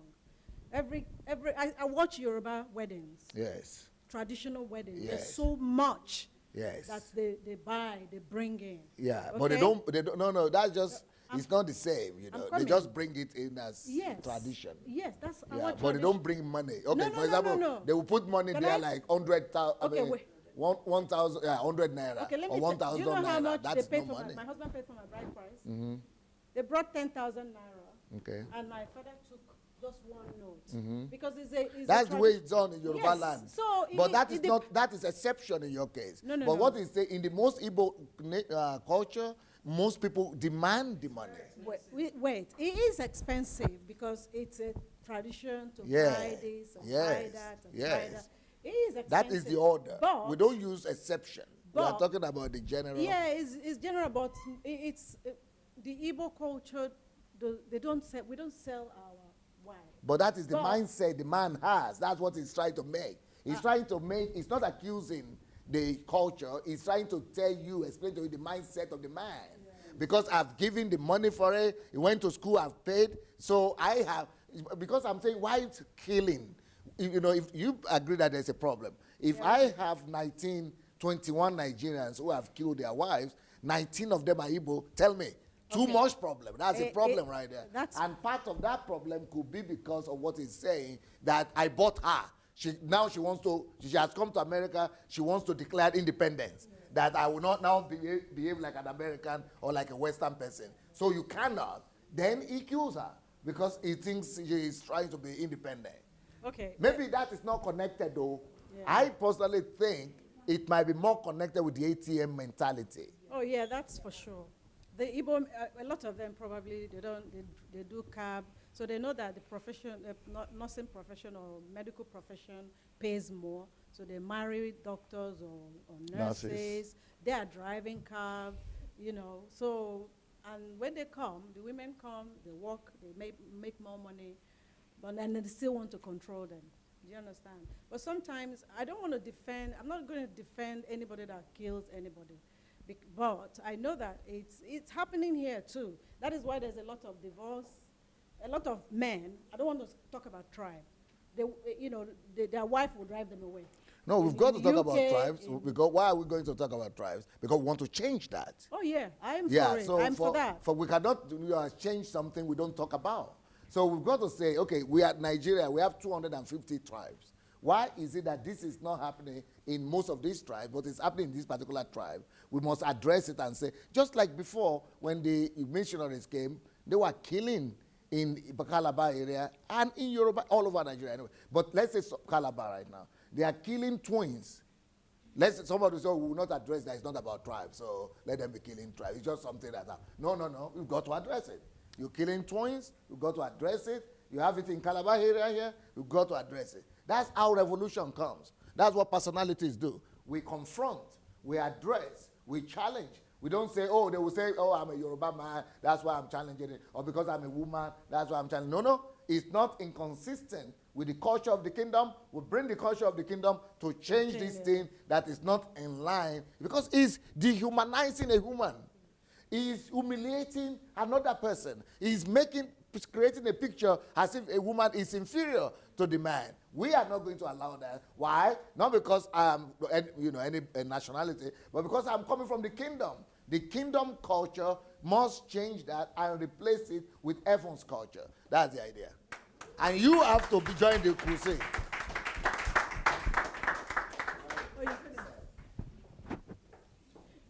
Honestly, I don't know what else to say, but all I know is that there is so much injustice in our land. There is and it another, needs to be there is changed. another country, I don't know what tribe in Nigeria. There is another tribe right now, up to today in Nigeria, that if I die and you are my wife, they will go and cut off your head, your hair, and shave your head off, your hair off. The Igbos do it. Igbos do. She's from Igbo. She said they do it. Yeah. And what? And Edo. Yeah, but it has changed in Christian in Igbo land. But there are still some culture where it has not changed. They said it's Edo. So that has to be challenged too. I don't care what tribe it is. But when I get to Nigeria, we are going to change it, and we are going to get the law to, the constitution to legislate that if you are going to shave any lady's head, and I tell you another worst thing that they do. Another tribe also in Africa, when the man dies, they go and wash him before they prepare the body for the burial, and the water that they use to wash the corpse, the dead body, the woman has to drink it. It's the same Edo people. That is. Sit on the floor for like 3 months. Yeah, sit on the floor. Yeah. That has to, and nobody is talking about that. That is barbaric. And you are treating a woman like that. You are treating a woman like that. When I'm alive, that is going to change before I die. Amen. If I'm going to go back to that country,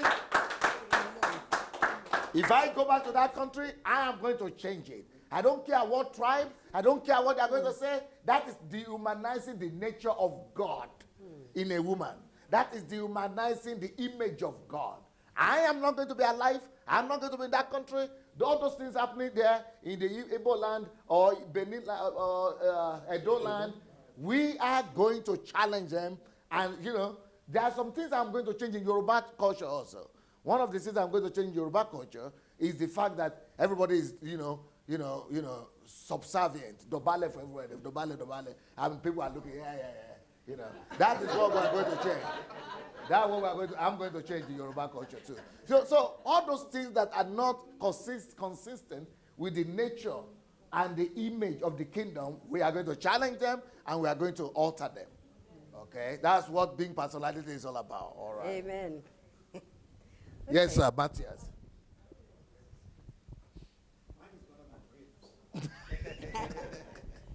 Yeah, I just wanted to share my experience because I think most of us from Africa, we have all kind of cultures, and a lot of times those cultures actually does not favor the women. In September this year, when I knew that God was calling me into leadership, I asked him, what kind of leadership model will I adopt? And he told me that the Jesus leadership model, which is servant leadership. So there was one day at home. Usually you get up in the morning, you just go shower and leave. I don't make the bed. It has never crossed my mind that I need to make the bed because I always see like, oh, my wife should do it. So one of these days I just came out, immediately the Holy Spirit, and she had gone, and the bed was not made. You have to make the bed. Then I thought of, hey, my culture, we don't do that. Then he said, as a kingdom citizen, kingdom culture supersedes your normal culture. So that changed everything. I don't even think about the culture of where I come from anymore. Yes. You're saying that, okay. Kingdom supersedes. Yes, kingdom culture supersedes that your training ground for servant leadership is in your marriage. It's with your wife. So it changed everything for me. That's just my experience. So we have to think in terms of kingdom. If you think in terms of kingdom, you know that even the culture from either your Igbo or Hausa or whatever, that doesn't count. Yeah. And the culture, let me say here, the way Yoruba culture combated that. In Yoruba land, I think they used to, ages back, they used to have the same problem of men mistreating their wives. So the elders in Yoruba land decided to change that culture. And what was done is that this like maybe 1,000 years ago. But what they came up with is that you came up with taboos. And one of the taboos is that you should not offend your wife. Or talk less of beating her. Yoruba man, if you are a traditional Yoruba person, you should not beat your wife. To beat your wife or abuse her or offend her is a taboo. And if the village knows that you beat your wife, the whole village will gather. It's a shameful thing to resolve that issue. So that is about that. But even if you didn't beat her, but you offended her, and she's offended, you know what happens in Yoruba land? You have to go and kneel down or ask for forgiveness. They believe that until your wife blesses you, or call me, and blesses you, after that offense, forgives you, and blesses you. Yeah, put on, no problem. Yeah, and blesses you. Yeah, you know. So when you have offended your husband, husband has offended the wife, you have to go to her. They believe that no matter what you do, no matter how much you struggle, no matter how much hard work you do, if that woman is angry, or if that woman lives in anger, if that woman doesn't, if her heart even if she doesn't tell you anything, but her heart is not happy with you, that you will never succeed. Yeah, that's Yoruba culture. That's actually biblical. Yeah, but the culture even has this. Yoruba culture, that is a taboo. So you shouldn't, if you know you have offended your wife, you cannot move forward in life until you have come to say, bless me, oh, release me, bless me, release that anger, remove that anger from me. So that they believe that you will try this, you will try this, you will try this, you say you have offended somebody. Go back, and that is Yoruba culture. And that is why honor and dignity is being perpetrated. So that way, no matter what happens in the family, make sure you don't offend that woman. If you offend her, go and look for. They say there is no Orisha. There is a saying there. There is no Orisha. That means none of the deities can deliver you if that woman has not released you. So how about the woman offends the man? What happens? If the woman offends the man, he has the right to send her back to her parents. And then her parents will now take her and come and say she has brought shame to us. And they will come to him and his parents and ask for forgiveness on that behalf. To appease that offense. Okay, we'll have something similar. Yeah. So you see, that's why I'm saying we need to alter these things. These things could be altered and corrected. But our standard is not even culture, like he says. It's the culture of heaven. We've got to allow heaven's culture to dictate our behavior on the earth. That is when peace will reign. That is when there will be harmony. Okay, for example, so what is the biblical attitude of husband and wife? The biblical attitude of husband and wife, what is right, is she is a daughter of God as well as I am. She carries the image of God as well as I carry God's image. We are equal. In Christ Jesus, there is no more man or woman. But when it comes to marriage, it's Ephesians chapter 5. But verse 22 says, wives, submit to your husband, and husband, love your wives. Or husband, love your wife, and wives, submit to your husband. But before that, verse 22, where the wife is supposed to submit to the husband, it first of all says in verse 21 that learn to submit both one to another. You see, equality.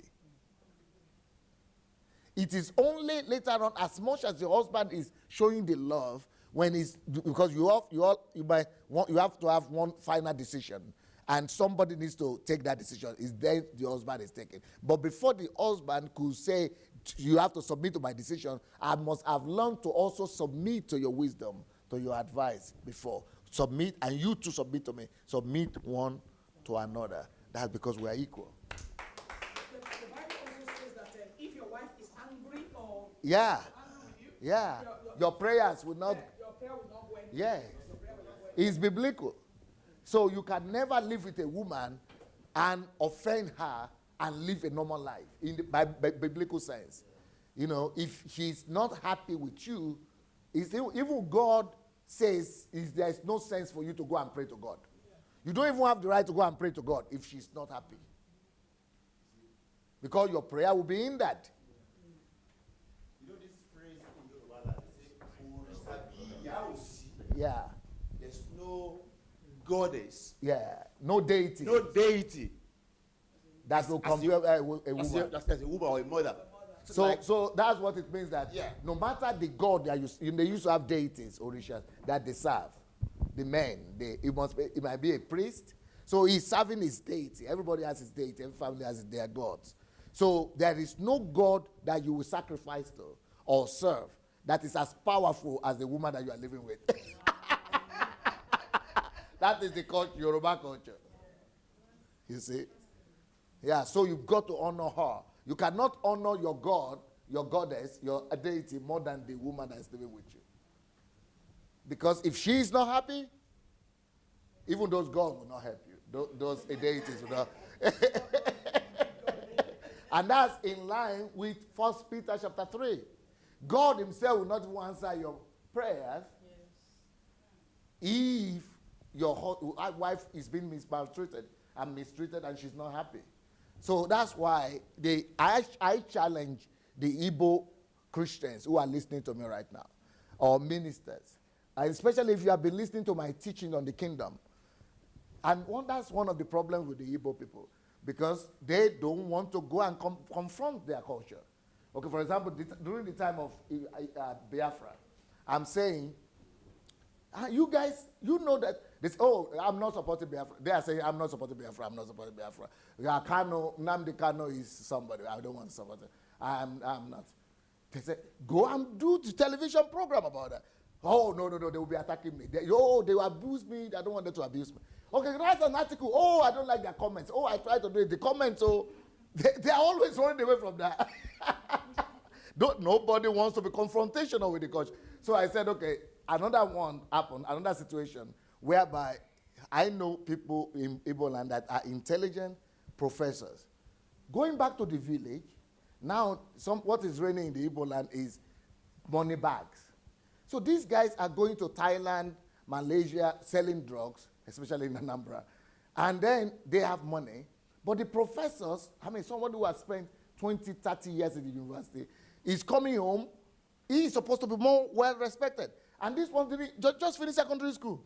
But they have money, they build the road, and when they are in the family meeting, the professors are older. They are 50, 60 years old guys.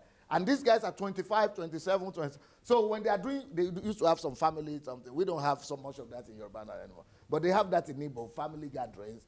And these professors are older, so they are supposed to be the head. So when they are talking, and these professors are trying to give some constructive, advice, these money bags will just come and say, nah, this is 10,000, the cash with the talk, $10,000 cash. Make a masham. He's trying to say, this is real, this money, we are talking money and you are talking grammar. Now, you will go shock. Now grammar will just, he's trying to say, you are trying to talk, with, this is money here. Mash it. This is 10,000 US. Put your own down. And then the old elders and the chiefs, they are saying, you see now, small boy like him, he has put that thing down. You go, what about? So all these Igbo guys who are educated, who are civil, who are good guys, they are complaining, and we are talking about this. They are complaining about. Then I said, start a movement. Let's start a movement to uproot this. They say, no. Everybody is saying, I said, I'm ready to do it. No, but we will not do it. They said because the guys will attack them. Because they say, I want to go back in the new year to the village. I will not be able to, it's going to be tough. Nowhere to go back to if I do that. So, and that is because people put fear of men above the kingdom living, you say. So I've had arguments with all these my Igbo friends that, why don't you challenge your culture? Go there and fight for it. But people are a bit timid because, they will attack me. I can't go to the village again. This or that. But we've got to do it. Because when I go to Nigeria, I'm going to have many Igbo disciples. And I'm going to train them, and we are going to stand together, and we are going to uproot all this culture. You don't begin to elevate and honor more somebody who is carrying drugs than someone who is a professor. And you're saying, I'm only the talk. Are you sick? And then they are giving them chieftaincy titles. And the chiefs know. And they said, but he did the road now. What did you do? Is that about... In another one, they said, but they put the hospital. What did you build? It's not about... He used blood to build that hospital. He used somebody's life to build that road. We don't honor that kind of thing.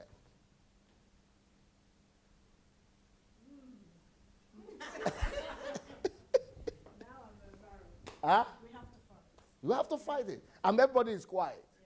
Yeah. Okay, for example, there is another issue. Almost every month or every week, they catch one person or in Nigeria or the other in Malaysia or in Thailand or in Singapore. And everybody is Igbo. Every one of them. Not even Edo people in there. I said, so let's face this. Let's raise the topic. They said, well, why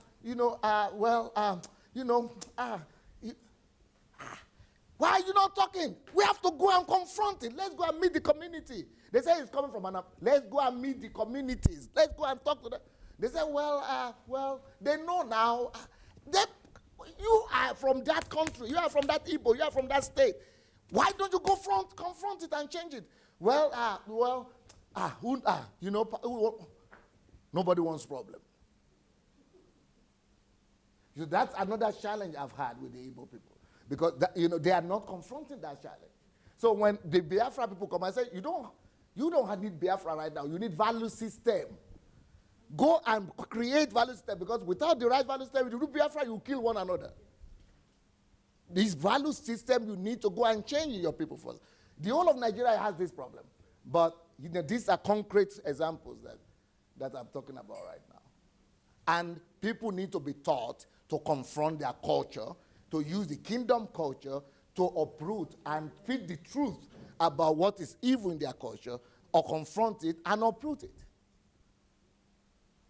I have my own plan for the Yoruba culture, the things that are wrong. And I've already mentioned one of them. Which is that, one is that dobale for everybody, subserviency. And the other one is witchcraft. Witchcraft is prevalent in Yoruba land, especially in the movie industries and things like that. And then religion, Christianity. All this religion, the Christian religion, CAC and all those things, RCCG, and all those things are Yoruba land. They have just declined. All those things are things that need to be also approached. And then Yoruba people are so, demon conscious that is they cannot even go to their villages. At least the Igbos are going to their village to build something, but Yorubas will never go to his village. 50% of them never go back because they are too afraid. So a lot of issues, different. I'm not so exposed to other cultures. I don't know what they have, but whatever it is in any culture, we must use kingdom culture, superior culture, raise up personalities who will address and confront all of these issues. So that's why we are doing personalities. And it's good that we are raising this topic, because these are things that personality is supposed to identify, that this is a problem, and somebody has to have a button for it. Just like William Wilberforce had a button for slavery. Mary Slessor had a button for twin. Another problem in my Yoruba land that we need to confront is polygamy. But it's more prevalent in Yoruba land than Igbo land. Witchcraft is more prevalent in Yoruba land than Igbo land. The subserviency problem is more prevalent in Yoruba land than Igbo land. Then, the complacency is another problem in Yoruba land that we need to confront. Igbos are not complacent. They are enterprising. But Yoruba people are complacent. They just want to go and go to school and get a job. That is slavery mentality. So all these things are things that I've identified for myself. But every other person must identify their own cultures and their own challenges and be able to say, no, these things don't line up with the kingdom principles and the kingdom culture. We have to change them. So I was I was talking about this drug carrying. Because, they just caught yesterday at one guy, an Igbo guy who is carrying drugs, and the newspaper carried it. Then the next day, somebody else is coming from that same state. I tell you the truth. In fact, they just killed one. Everybody is talking about it. Then 10 others is coming next month. Then I say, and you are not talking about it. I don't understand that. I mean, everybody, all the chiefs are supposed to gather together. All the ministers, anybody who is prominent from that culture is supposed to be raising an alarm and saying, what are you guys doing? I mean, just the same with the Edo people, with the prostitutes. I mean, they are supposed, not, but the prostitution, everybody is talking about it because Europeans is, all that, they are dying and things. But the drug addicts, it's like doesn't concern people. And I think that people who come from that area, they are supposed to, if they are kingdom people, they are supposed to be raising up their voices. And then they are just quiet and everybody thinks it's not their business. Everybody just quiet. That is called the plague of silence. It's a plague of silence. And that is one of the problems that is killing the Igbo people. Because they are not confronting this menace, that is why someone like Nnamdi Kanu will come and become a hero. Because, we're against everybody is against us. And so let's go out. He's exploiting, he's an opportunist. But the real issue he's supposed to address is, okay, if you are Nnamdi Kanu, you are strong, you have something, deliver your people, first of all, from drug addicts, from carrying drugs. Deliver them, first of all, from that one. Deliver them from vices. Introduce values. Then I will believe you. Don't just, come with something and then disappear when they want to arrest you and then make other people die. I mean, silly guy. Irresponsible. So these are things we should talk about plainly and address it. Yes, please. Yes, I was going to ask. First and foremost, I'm just confused about the fact that we still have all this barbaric cultures. You have to be here because nobody is seeing you. Okay. Honestly, I was just sitting down, scratching and shaking my head. I'm sorry, before you speak, can one of you be on the Facebook and be looking at the comments? Because the Nnamdi Kanu guys are going to be coming to say something. Yeah. So if anybody is going to come and be writing some rubbish comments, ban them. Clean them out. They will never have access to my information anymore. Just ban them. Yeah. Okay, so 2 points and then a question. I'm confused that this still happens, and we're so caught up in all these cultural, I don't know what to even call it, that we're literally just ignoring the fact that other continents are literally surpassing us. Secondly, my mom is always shocked that I don't want to marry a Nigerian man. And hearing about all this is just, it's ridiculous. But anyway, more to serious stuff. But I am Nigerian too. Who told you that there are not 10 more million people like Pastor Sonny?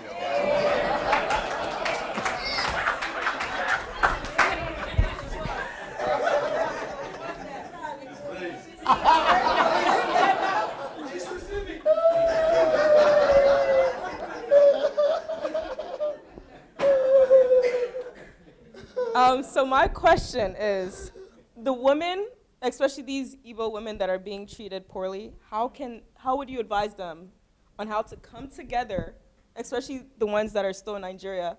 How can they kind of, collect each other and talk, just to simply even talk?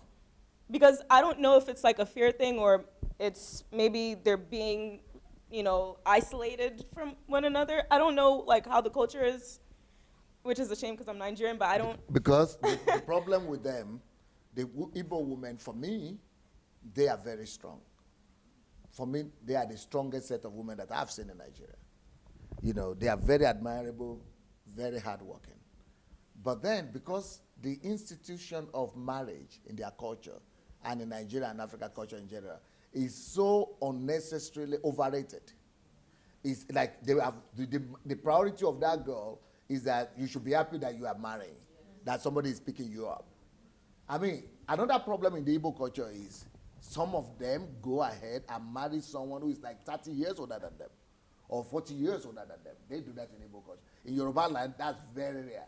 For that to happen, very, very rare. It's also like something that is frowned at. But in Igbo culture, somebody who has money, as soon as he has money, he could be 60 years old and you're 20, he will marry 40 years old. 40-year difference. And so that's another problem, because they make the woman to think that as long as somebody is picking you up, you should just be happy. Yeah. And as if marriage is the greatest attainment and achievement in the life of a woman. And another problem in the Igbo land is that some of those men who come to marry them, they didn't even finish college. And then the culture encourages the woman to finish university. So normally the women are educated, college graduate. But the boys who are marrying them, the men who are marrying them, they are not even more than high school. They don't even have education. So how will you then try to rule over someone who is college educated? And then the women submit, because the culture has told them that marriage is their ultimate attainment as a woman, being a woman. So that's why they're not coming together to fight it, because they are thinking, this is my home, this is my family. They have been conditioned in their mind that is the ultimate height they could get to, marriage, children, and I must protect my home. So that's egocentric, selfish priority now comes over the general good. And then many of them, we must say, like Shinwe has said, many of them are not exposed to this kind of teachings. And even the pastors, when in churches, they encourage them. If you go to churches, instead of giving them liberty, they will tell them, wives, obey your what? Your husbands, yes. So churches condition them to just be quiet and be submit. So the whole structure, and it's not just churches that will tell them to submit and bow down and keep quiet, but even the culture will tell them to do that. So everybody will say, and their mothers, even the relatives will tell them, my daughter, I went through it, I survived it, I endured it, and you also can do it. So everybody is silencing everybody. So we need deliverers. We need Moses. We need people, personalities who will be able to arise with kingdom mindset and kingdom principles and truth to really say, okay, here we go. We live in Egypt. We need Moses to really set the culture free. So it's a big challenge. Thank you.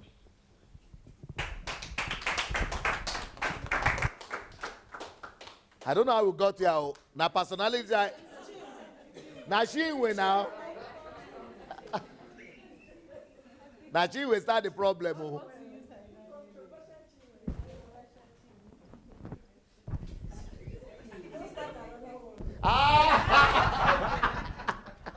Pastor Sunday, you asked me a question, right?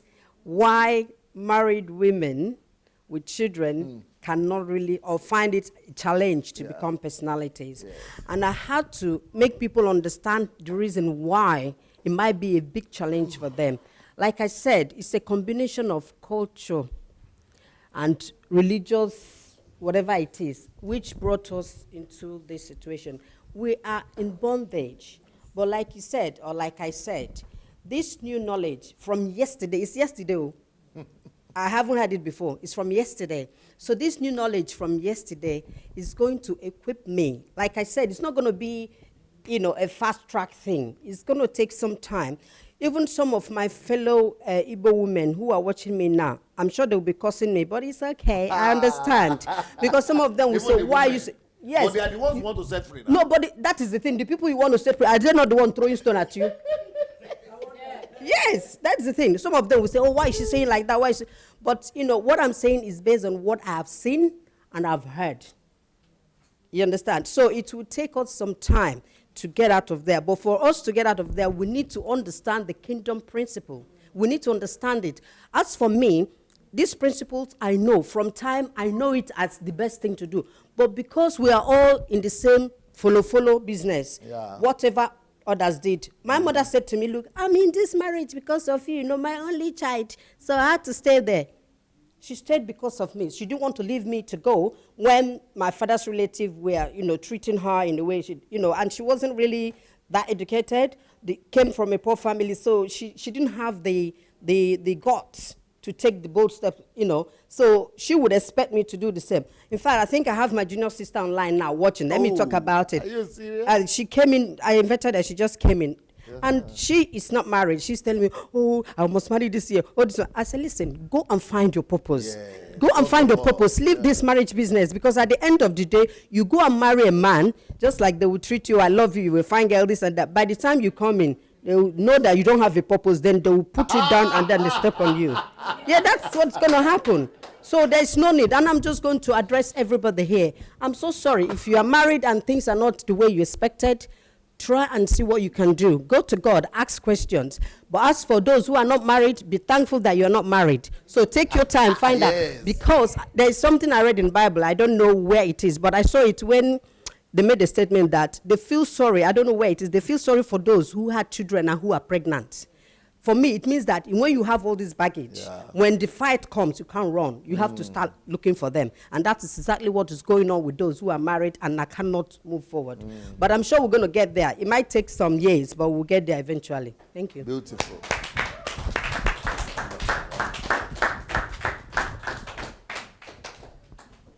I didn't listen to you today, and Busola, come and share your feelings, because you are so, your emotions are all over, and you are all over, you are fuel. I want to hear you, because you are hearing this, being an African yourself, but then not familiar with this culture. I want to really see, because I want to see what their children will be going through, later on. And because we are going to confront this. Our children will confront this, and they will probably have a similar view as you. So, what is going through your mind, through you? Like, personally, I just wish that our women kind of saw, like, how other women were being treated on the other side, so that they can know what they're worth. Because it's such a shame that they're still being treated like this, and it's 2017. It's a shame. Like, I was literally so, like, flabbergasted sitting there, because, I'm kind of out of touch, with the Yoruba and Igbo culture. But it's shocking that women are still being treated like slaves, basically. And some of these men that treat them like this are Christian men, which makes absolutely no sense to me. And I don't know how it would make sense to them. I don't know, I'm just like speechless. I don't know what else to say about that topic. So I wish there was a solution, but you addressed it. You said that it's because of a lack of knowledge. I wish that there was a solution to that, like a faster solution, because you said couldn't they gather together? Yeah, at least some of the ones that know that this is not fair. Like, how come they can't kind of even just to discuss? I'm not even talking about revolting right now. Just talk. See what other women are thinking. Is this right to you? But why did this affect you? Because you're almost crying about these things, all these stories you are hearing. Why should it affect you so badly? They are women like you, and they were all married to Igbo men. They are all Igbo women. But they are sitting down cool, as if nothing has happened, nothing is wrong. They don't want to touch you, you see? I mean, I remember you seem to be more burdened. Yeah, like I just had a flashback of like how you said 2 days ago, like how men should treat their wives in marriages. That's the kingdom perspective. Yeah, and even you took it to like a whole nother level for me. So I was just like going back to what you had said on that day, and I was just like, wow. And women don't even know how they're supposed to be treated, and they're just accepting of it. It's I don't know. I'm just kind of speechless, to be honest. I wish there was honestly a faster solution, because it's 2017. We're 2 months away from 2018. Like, we should be progressing. Yeah. Okay. Any other person want to say anything about this? If not, then we'll continue with the class.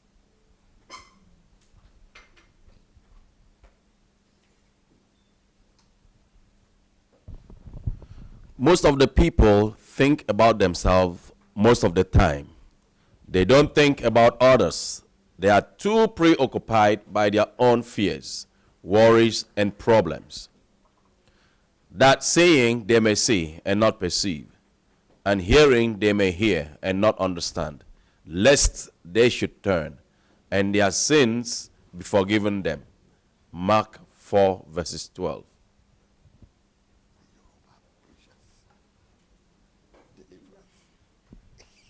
True personalities. True personalities have been able to effectively deal with their inner struggles and challenges, enabling them to now have a seeing eye.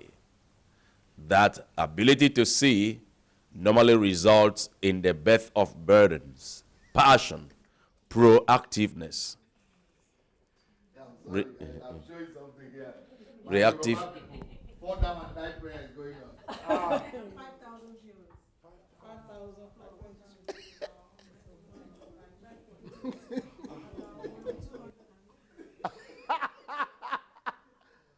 Fall down and die. Your enemy today will. And he's not even speaking English.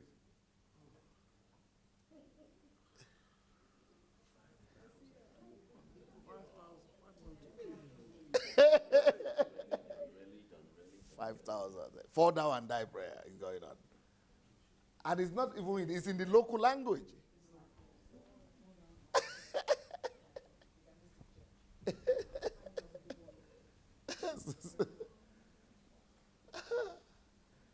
These are the things that are popular in Africa right now. So people like me, right now, we don't have the cloud. We don't have the cloud. I mean, somebody saying some things that anybody in their normal senses will not even listen to. And 5,000 people, for 2 hours, 3 hours sitting down to listen. Live. Not in totality 5,000, live. One time. Sometimes it's 7,000, sometimes it's 12,000. Live. But they say they don't have data in Nigeria. They don't have data. But the data is pulling for enemy to die and fall down and die. Sad.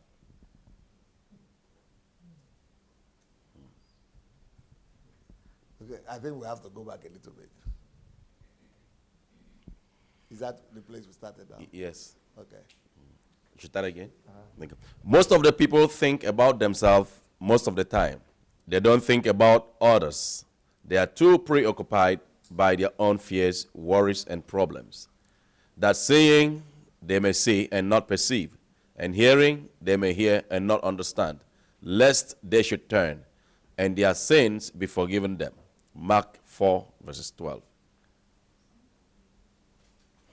True personalities have been able to effectively deal with their inner struggles and challenges, enabling them to now have a seeing eye. That ability to see normally results in the birth of burdens, passion, proactiveness. Reactive, proactive. Most people in life are just reactive.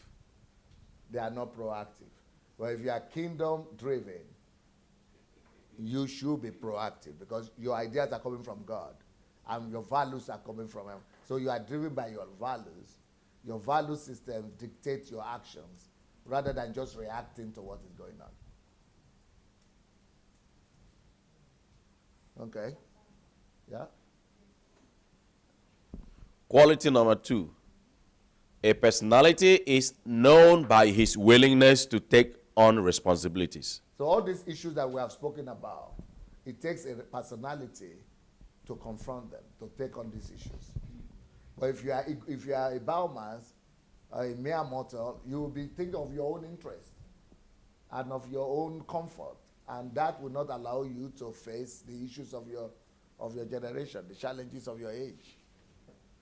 Yeah. Next. In times of challenges, problems, and troubles, a normal person, first of all, saves his head. In times of challenges, problems, and troubles. In times of challenges, problems, and troubles, a normal person, first of all, saves his head. A personality seeks for troubles. You see, this is what we are talking about. You see the way I challenge those cultural things, the Igbo, especially the Yoruba, and all those other things. That is what personalities do. They are not afraid for their skin. But, you know, mere mortals, they are afraid of raising those issues because they say, oh, it's controversial or confrontational. Or, oh, they might think I'm against the Igbos. Oh, they might think I'm against marriage. Oh, they might think I'm against pastors. But when you have become a personality, truth is your master. You know, one on the side of truth is the majority. You know, truth is your only allegiance. You know, like Isaac Newton said, Plato is my friend, Socrates is my friend, but truth is my greatest friend. Truth has to be your greatest friend. And that is because he is a personality. So personalities look for troubles, seek for troubles.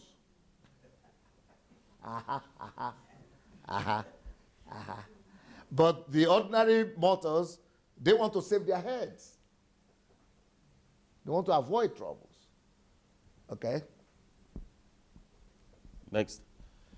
The price of greatness is responsibility. Winston S. Churchill. When you take responsibility, you stand a great chance of becoming great. And nobody ever becomes great without paying the price of responsibility. You've got to challenge something. The status quo. Change the status quo. Yep. Thanks to their developed character. Personalities, thanks to their developed character, they are able to take personalities and look for trouble. Why are personalities able to look for troubles? Thanks to their developed character, responsive attitude, overwhelming altruism. And that is because they have developed these things. They have paid the price to develop in themselves personality, qualities, character, altruism, responsive attitude, develop character. These are the things that make you to be ready to face and look for challenges and troubles. Yep. Okay. Personalities. Personalities have time for other people's troubles. Personalities discover you see, they don't just face their own troubles. They look for other people's troubles. Personalities discover golden rules of life. That life is only worth living if it's lived for service. You see. And that's why we must talk about this thing. That's how we must raise up a whole new generation of men who are personalities. Next. Personalities go and take on challenges of their immediate environment, not because they don't have their own challenges, but because they have worked on themselves to be ready for such an hour. You see. Now, but I would like to ask you again. Let me ask Shinwe. Because you seem to be more outspoken. Why would you say was the situation? You've been hearing about Nigerians carrying drugs.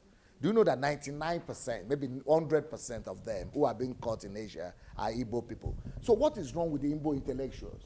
Because we have intellectuals, people who are educated, who are Igbos, and we have normal Igbo people who are hardworking people, who have the right value system. Why are they not talking? How will you understand that?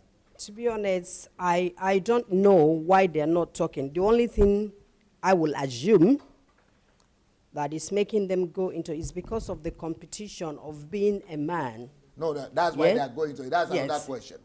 But why are people who are not doing it, who know it's wrong, not saying, you guys, let's face it, you Igbo tribe, you Igbo people, we have a problem here.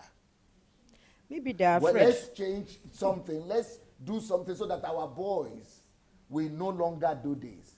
We have a problem here. You know what women are telling me, the Igbo ladies, women, especially those of them who are divorced and who are set free now, But they said, but even not the ones that are divorced, they are telling me that the Igbo nation knows it. But they said that, but we are always looking for boys, but the boys have become our tragedy. That Igbo boys are the tragedy of the Igbo nation. Because they are the market guys, they are always doing some bad things, and that they have become our shame. But we still want boys. The men, the ladies, Igbo women, nobody has problem with them. They are always the go-getters, they are the ones who are successful. But the boys, everybody wants boys. Now the boys have become our shame. But what is even surprising is that why are people not addressing it? Why are they not calling a national conference? Let's do something so that our boys will no longer go into this business. What kind of competition is driving them? Let's change our mindset of our people so that that competition will not drive them to the wrong things anymore. Or they are not noticing it? I don't think it's that. I know that they know. They all know. But then the addressing it bit should, I think, could just be that they don't know how to go about it. Okay. That's what I think. Because just like I said, when you have a principle or certain value system and you want to now start, creating awareness, of course you're going to have some opposition because they're used to something. This is a habit that's been formed for whatever reason. Now, for you to start addressing it, you got to be prepared. You got to be a personality yourself to address it. No matter you might be educated, you might be a PhD holder, you don't have the boldness, you don't have, you can't deal with it. So just like you said, they'd rather hide.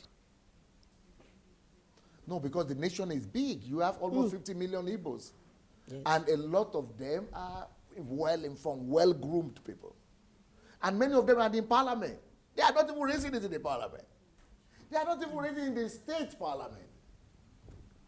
It's just like every other Problem. in Nigeria, people are keeping quiet.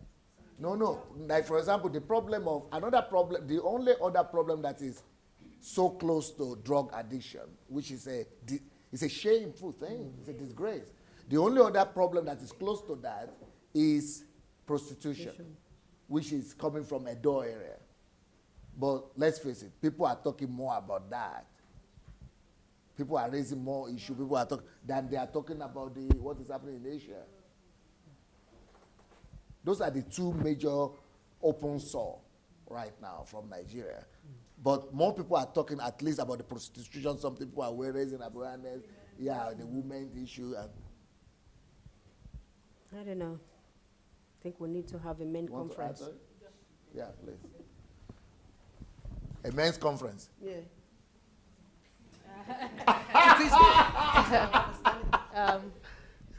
Like in Nigeria, they said there's this adage, when money talks, all the other things fly out of the window. So for someone to effectively and efficiently address that issue, the person also has to be... Of drug pushing, right? Yes. The person has to be highly loaded legally. What does that mean? Means the person has to be very, very, very wealthy. And you wouldn't be from that source. But what does wealth has to do with it?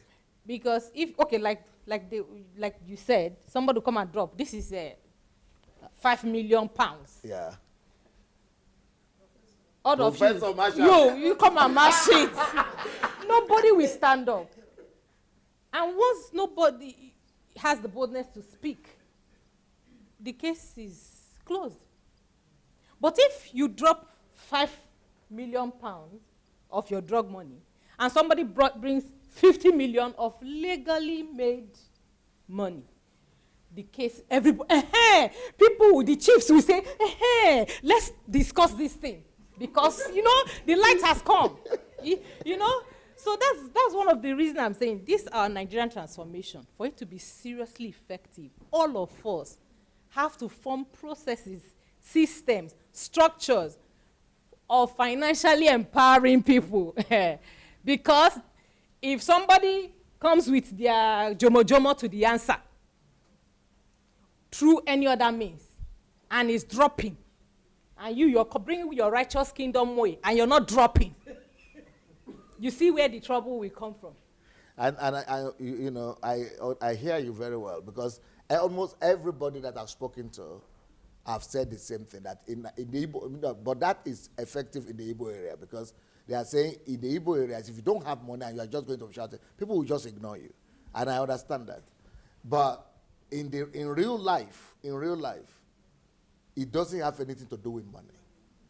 And it shouldn't have anything to do with money. I came to Ukraine here with $20 in my pocket, and I gave it out to pay for my room for the month. So you don't need to have money to affect the change. You need to have superior value system. And that is stronger than what, in fact, even now, what I'm going through, I have access to money, really, by my status and what I have. But God shut me down and making me to just address the issues of value system, letting me even know more that value system are superior, because everything comes from the invisible realm. Everything comes from values. Everything comes from, the spirit. All things that are visible are temporal. But things that are permanent and eternal are the invisible things. And what are the invisible things? Those are the values. Yeah. So, but I understand what you are talking, because you have to be so strong in values in that sense. I'm so convinced that you are able to sway, and only someone of that conviction that will be able to sway. But the easiest way is that you have to, of course, do something. Prove something with material, the language they understand. Exactly. And that's why God allow miracles to be done through, because that's the language they understand. Yeah, I understand. That's what's going on. Yes. But, so you think if a professor or somebody who's not even a professor, just a regular Igbo guy, comes forward and say, okay, I want to address the question of drug trafficking in my people. Igbo people, let's stop, come around, you mean they will not go and join him? Just a regular guy. I ask you, who is he going to address it to? Okay, okay. Are you going to feed our family, take care of my children, send my children to school? Okay. Or who will be his targeted audience? That's it. Who is he distributing the flyers to? Pastor, because of the lack of value system, as you mentioned, they don't even see it. They know it's wrong. Somewhere there. Yeah, it's not conscious. I see. Yes, it's not. And because they have a lot of juju stuff, they believe.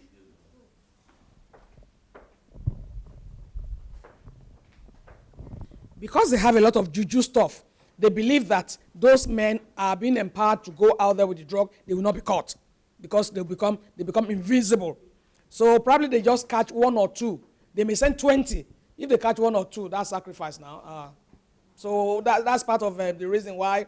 Oh yes, I mean, if you look at the films, they are in the industry. It's the Igbos who are all in the film industry, right. And all the play they do is always going to the shrine and this and that.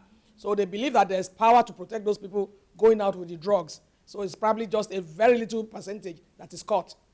They load them it's not about being caught, it's about being wrong. Yeah, no, I know. No, that's what I'm saying. That's why they won't worry about it, because most of them, they get away with it. They only Even if get away with it, it's still wrong. I know. Wait, I have a comment. Yeah. So all this goes on in Nigeria. Yes. And then these same Nigeria people want to now go to America. Yeah. And then look down on African Americans. Yes. It's basically the Americanized version of what's going on back there. Right. But yet they'll be calling they'll be calling African Americans Akatas and. because what has happened is that the people who are coming to America trying to challenge and shape the Americans and black Americans and all those people, they are the educated Nigerians. And these educated Nigerians, they are educated only in education, in book knowledge. So they are not educated in life. And life education means that you are not just a medical doctor or a lawyer, so that you are saying, oh, I have escaped from there. But being educated with life is saying that I am a light myself. Darkness will not be around me. But they just want to say, I'm not doing that. I am superior. So any other person they are not thinking that if you are truly educated, if you are truly enlightened, not educated, enlightened, we cannot tolerate any form of darkness, either there or there. So what I'm doing now, and what we are talking about, being personalities, that is superior to being educated. So, but the Nigerians that travel abroad, they just want to say, for example, Nigerians will say things like, Nigerians in America are the most educated people group in America. So they brag about that. But they are not thinking that, but in that same Nigeria where they are coming from, that, 50% of the population is not even going to school, not even educated. But they are just trying to say, but we who are here, but they are the elite. But their elitism is not to eradicate ignorance altogether or darkness altogether. It's just education they have, not enlightenment. They are not enlightened. So it's hypocrisy. They are not informed. And they don't even relate their own. Okay, for example, let me make a statement. I am only as rich as the environment and the community I live in. So if I'm making $1 million and the environment I'm living in, they are just making $1 a day, and I'm making 1 million, I'm a poor man. Because one man with eyes, one man that is sighted, that can see, in a nation of blind people, is also a frustrated person. He's blind. Because nobody can see what he's saying. Nobody can appreciate. So he's a frustrated man. He's even more frustrated than them because all of them are the same. And he's the only odd one out. So that's what is happening. And, so the people in Nigeria, they think as long as I can isolate myself, as long as I'm not seeing it. It's happening somewhere, but I'm not seeing it. I'm fine. But they are not noticing that one day, sooner or later, those things that they are not seeing will come knocking at their door. Because their children will meet with somebody from there. And then somebody will come and rob them. Then somebody will be dissatisfied and say, okay, you are living well, why living bad? And then they want to, kidnap you. These things will catch up with you one day, one way or the other. That's why darkness anywhere is an enemy of light for everywhere. So that's why darkness everywhere must be eliminated, filled with light, so that darkness will not overrun us. But for you to think like that, you really have to be developed, not just have degree. You must really be a personality, which we don't have. You see, the question one of the two asked is, when I say, why don't they challenge this question that's on the national level and say, let's address this question of drug trafficking among our people. They say, who would they address? He said, because they are not seeing a holistic problem in it. They are saying, okay, it's not my relative or it's not my something. They know it exists, but they don't even see it as a problem. Because they themselves are in darkness. Okay, it's just like saying, the reason why you are seeing this thing here is because there is enough light. But if there is only enough light for you to see where you are, you don't see the darkness all around.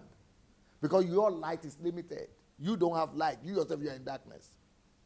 So those Nigerians who come to say that they themselves are in darkness, their light has not gotten to that. It's like they are working with a matchbox light that is only enough for them to see their finger and when it goes to their mouth.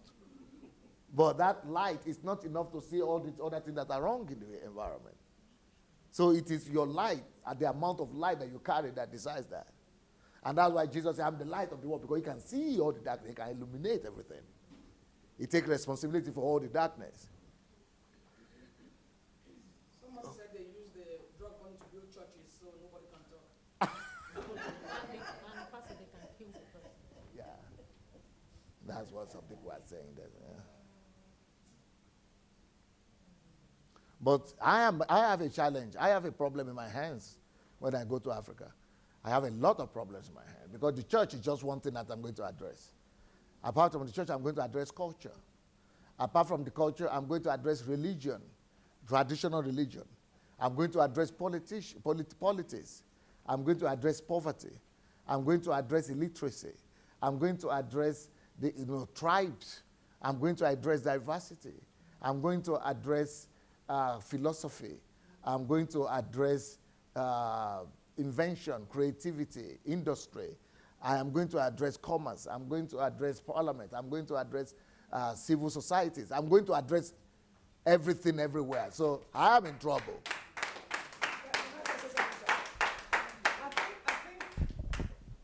I really think that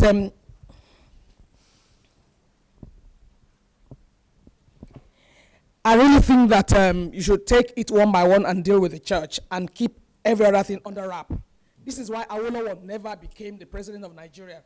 He said, when I get there, I'm going to put this in the prison. I'm going to do this. I'm going to do that. And that's how they blocked him and never made him to become a president. So let's deal with the church or religion and keep the others under wrap. Okay. You are saying, you are probably saying one at a time. Yes, yes. Because that's the whole, for example, for me, it doesn't make sense to go to Nigeria and not do a holistic transformation. My light, the amount of light that I have in me will just not permit it. You know, it's like I'm carrying a huge light that is not discriminative. It cannot say, okay, this light can only shine in this religion. No. It's a kind of light that is shining through every other thing and every other. Do I give you that? You need it? Okay. Maybe you still need tissue paper for it. No, okay. Okay. No, my face is oily. Yeah, so we are going to take things one by one, but it's a challenge for me. There's no way I would say I know God and allow some things to be going on. It's my personal challenge.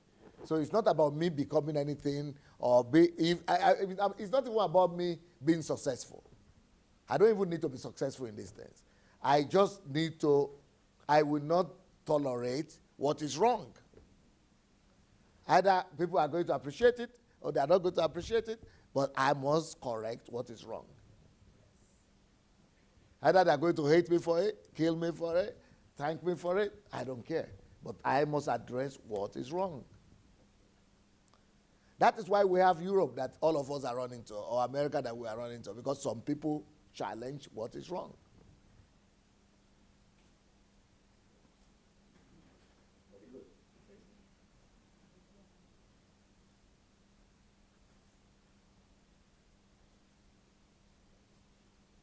I see that this my lesson today is not working out. Oh. My teaching today is not working out. Because Nobody has solution to, suggest to how it's going to work. But I think it's just that, the practical challenges. Yeah, that's what the only thing I'm able to talk about. I'm not talking about my teaching. You want to take pictures tonight or tomorrow? Or they have. No, pictures of the slides. If they just run through the slides. No, I will finish it. I'm going to finish it tomorrow. Okay. Yeah, I have my. I think we are finishing on Saturday, so I have all the amount of things. I think I will be able to cope to finish before we finish. But I want to talk about Nigerian problems one of these days. National Transformation Project, because I see that we are talking a lot about Nigeria. Yeah. So I think we might need to do that on Saturday. Okay. So we're going to, you hear my plans for Nigeria. Okay. You'll be able to see my program, my plan, and I'm not going to address just one problem.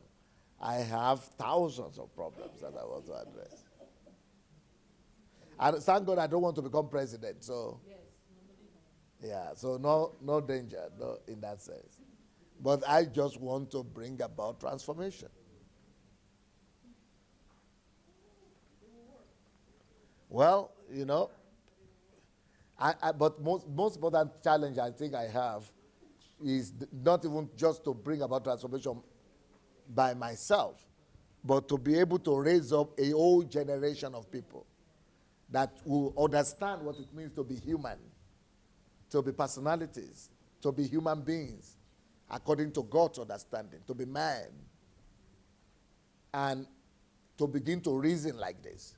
If I could generate and create 1,000,000 people or 100,000 people to begin to think this way about that life is not about them, but about bringing positive influence and positive change, kingdom change to the society, then there is a possibility of being successful in it. So it's not, the change that I want to bring is not even the most important thing. The most important thing is changing people's consciousness and mindset. Sister Abiola, why are you sitting down quiet all the while? I know you are tired, but what are you understanding? What are you hearing from all these things we have been saying? You can't talk. Okay, Maya, I will have to call you. What will you say about these things you've been hearing?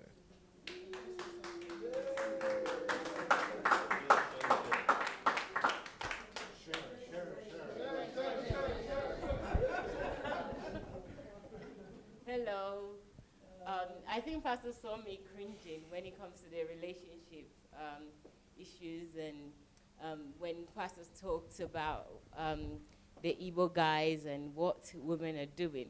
And also yesterday as well, I was also cringing that some of the solutions that we're still looking for is solution to bend the problem or bend around the problem rather than face it head on and deal with it, whatever it may cost us as individual, as a society together. You know, for example, with the issue of men and women and what's happening, you know, when you raised, okay, let me start with the one with the money, first of all. And the solution is somebody put down 50 or 5 million, and another legitimate business comes and put down 500 million. That's not a solution at all. Yes, well, whatever, even if you put 6 million, that's not a solution because the value system inside has not changed. They would just spend the money. The problem is never the money. You know, they see those things as a problem, but it's not the problem. The problem is the value system. And even in us as individuals, the best of us, I think what we really need to do is us inside. And, you know, I think that it's not like these people are interacting with aliens or anybody new. We are the one interacting with each other. We're not even looking inside of ourselves. I know a lot of people have mentioned the things for themselves that they've seen that their eyes are open to. But we're still, you know, in our conversation, I'm also doing this, is that we're still pointing fingers that it's other people. Either we're perpetrators or the victims, they're still people. We are still the pot. We're still the people that have the issue. And the problem is value systems, what we believe and what we accept. And it goes down to everything from as little as, you know, even just anybody laughing on the matter, on even if it's happening to somebody very far from you, to just turning a blind eye or, you know, just saying that this is how it's done, or even making a comment that, you know, you just have to accept it. Even my mother, I remember, you know, she would also tell me that, you know, as a woman, you just have to do this. It's never based on truth. It's never based on this is right or this is wrong. It's always based on, you know, this is how things are. This is how we have to accept things and go forward just to survive. But I really don't even see survival anymore. I think that we are all dying.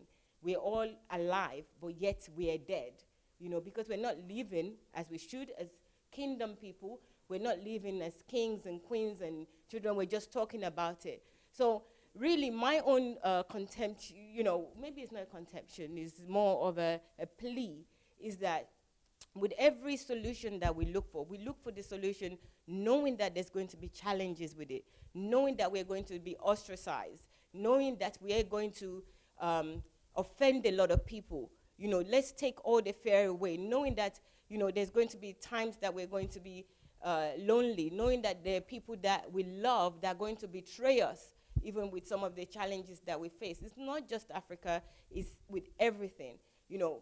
Knowing that even if you have accepted it, don't watch somebody else accept it and say that it's okay.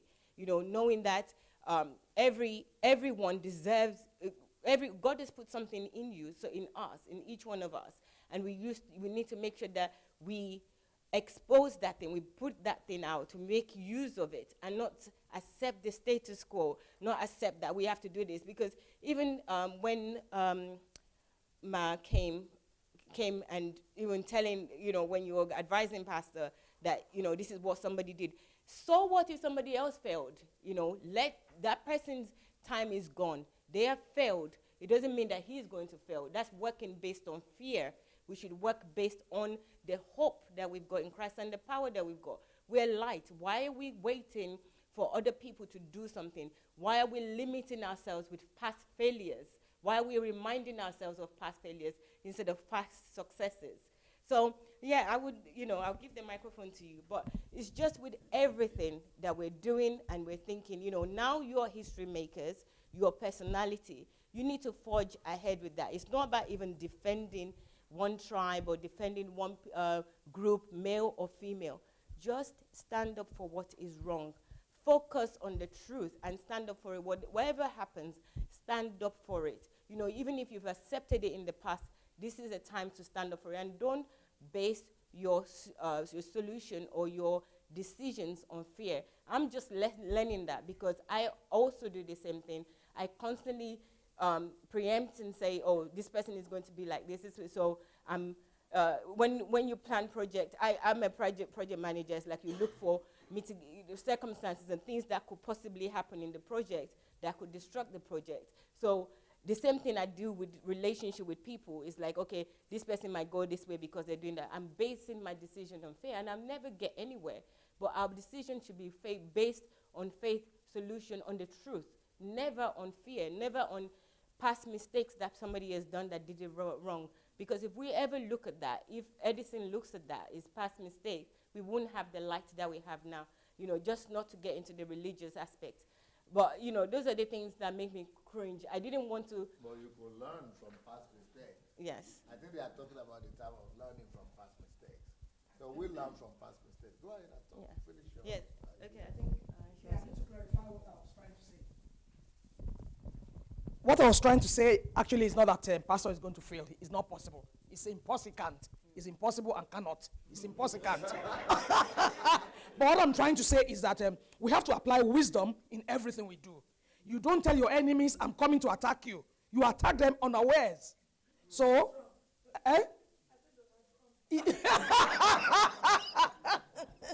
so that's what I'm saying. That we are going on now. We are talking of the churches now, the paganistic. Let's take it one by one, and whatever we want to do, we don't need to tell our strategies to our enemies. They will prepare against us. So that's what I'm saying. I'm not saying we are going to fail. We cannot fail. It's not possible because God has never failed. He can never fail. So whatever we are doing from the kingdom perspective, we are winners already because it's been done for us. We are winners and we cannot fail. But we have to apply wisdom at every step. Thank you. Thank you. Let me explain myself very well. Okay, this is Acts chapter 8, verse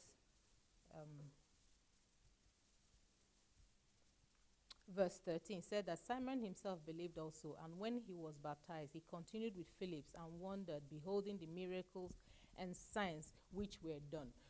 One of the reasons why the whole city came and even listened was because they saw something. They saw something that was more than what? Yes. Somebody was already bewitching them and doing things.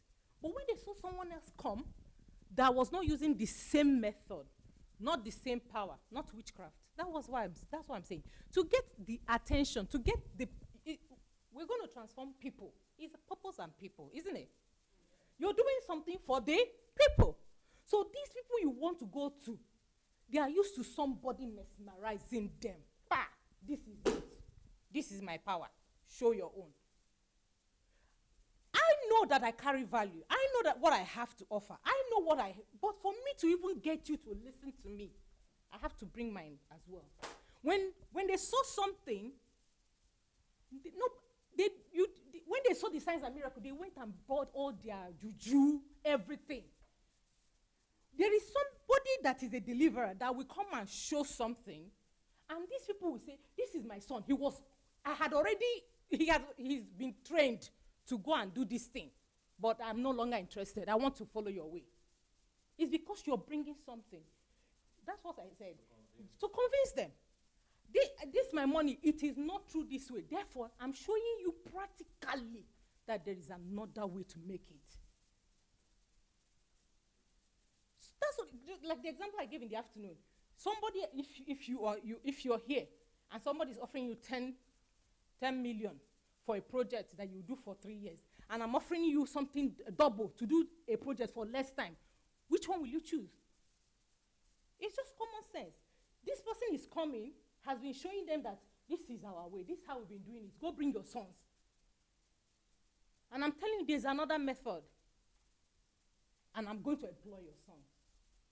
This is 1 + 1 or 2 - 1. Yeah, I believe the implementation will have to do with strategies. And okay, it could be a strategy of challenging them. But it could also be a strategy of, I believe the best strategy, because the plans are there, but the strategies will be those who are going to be in charge to get information from heaven on how to do it. There was one of these messages I listened some years ago.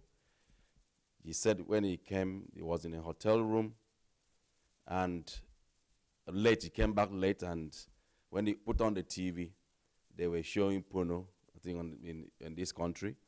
So he decided to take the whole leaders of the church into prayers, and they went to solitude, and God told him how to tackle that situation, that all the women in the church should write a letter in one day and send it to the parliament, and over 10,000 letters that we are against, yes,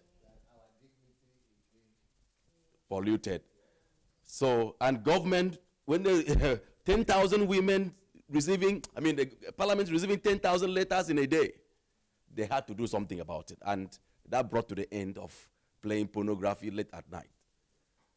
So, I believe that any program we are going to present, when we seek God in solitude, we are going to have the perfect direction. Whether the people are coming with money to challenge, God will give us strategy that we will implement without even challenging them, and the people will follow us. Amen. Praise God.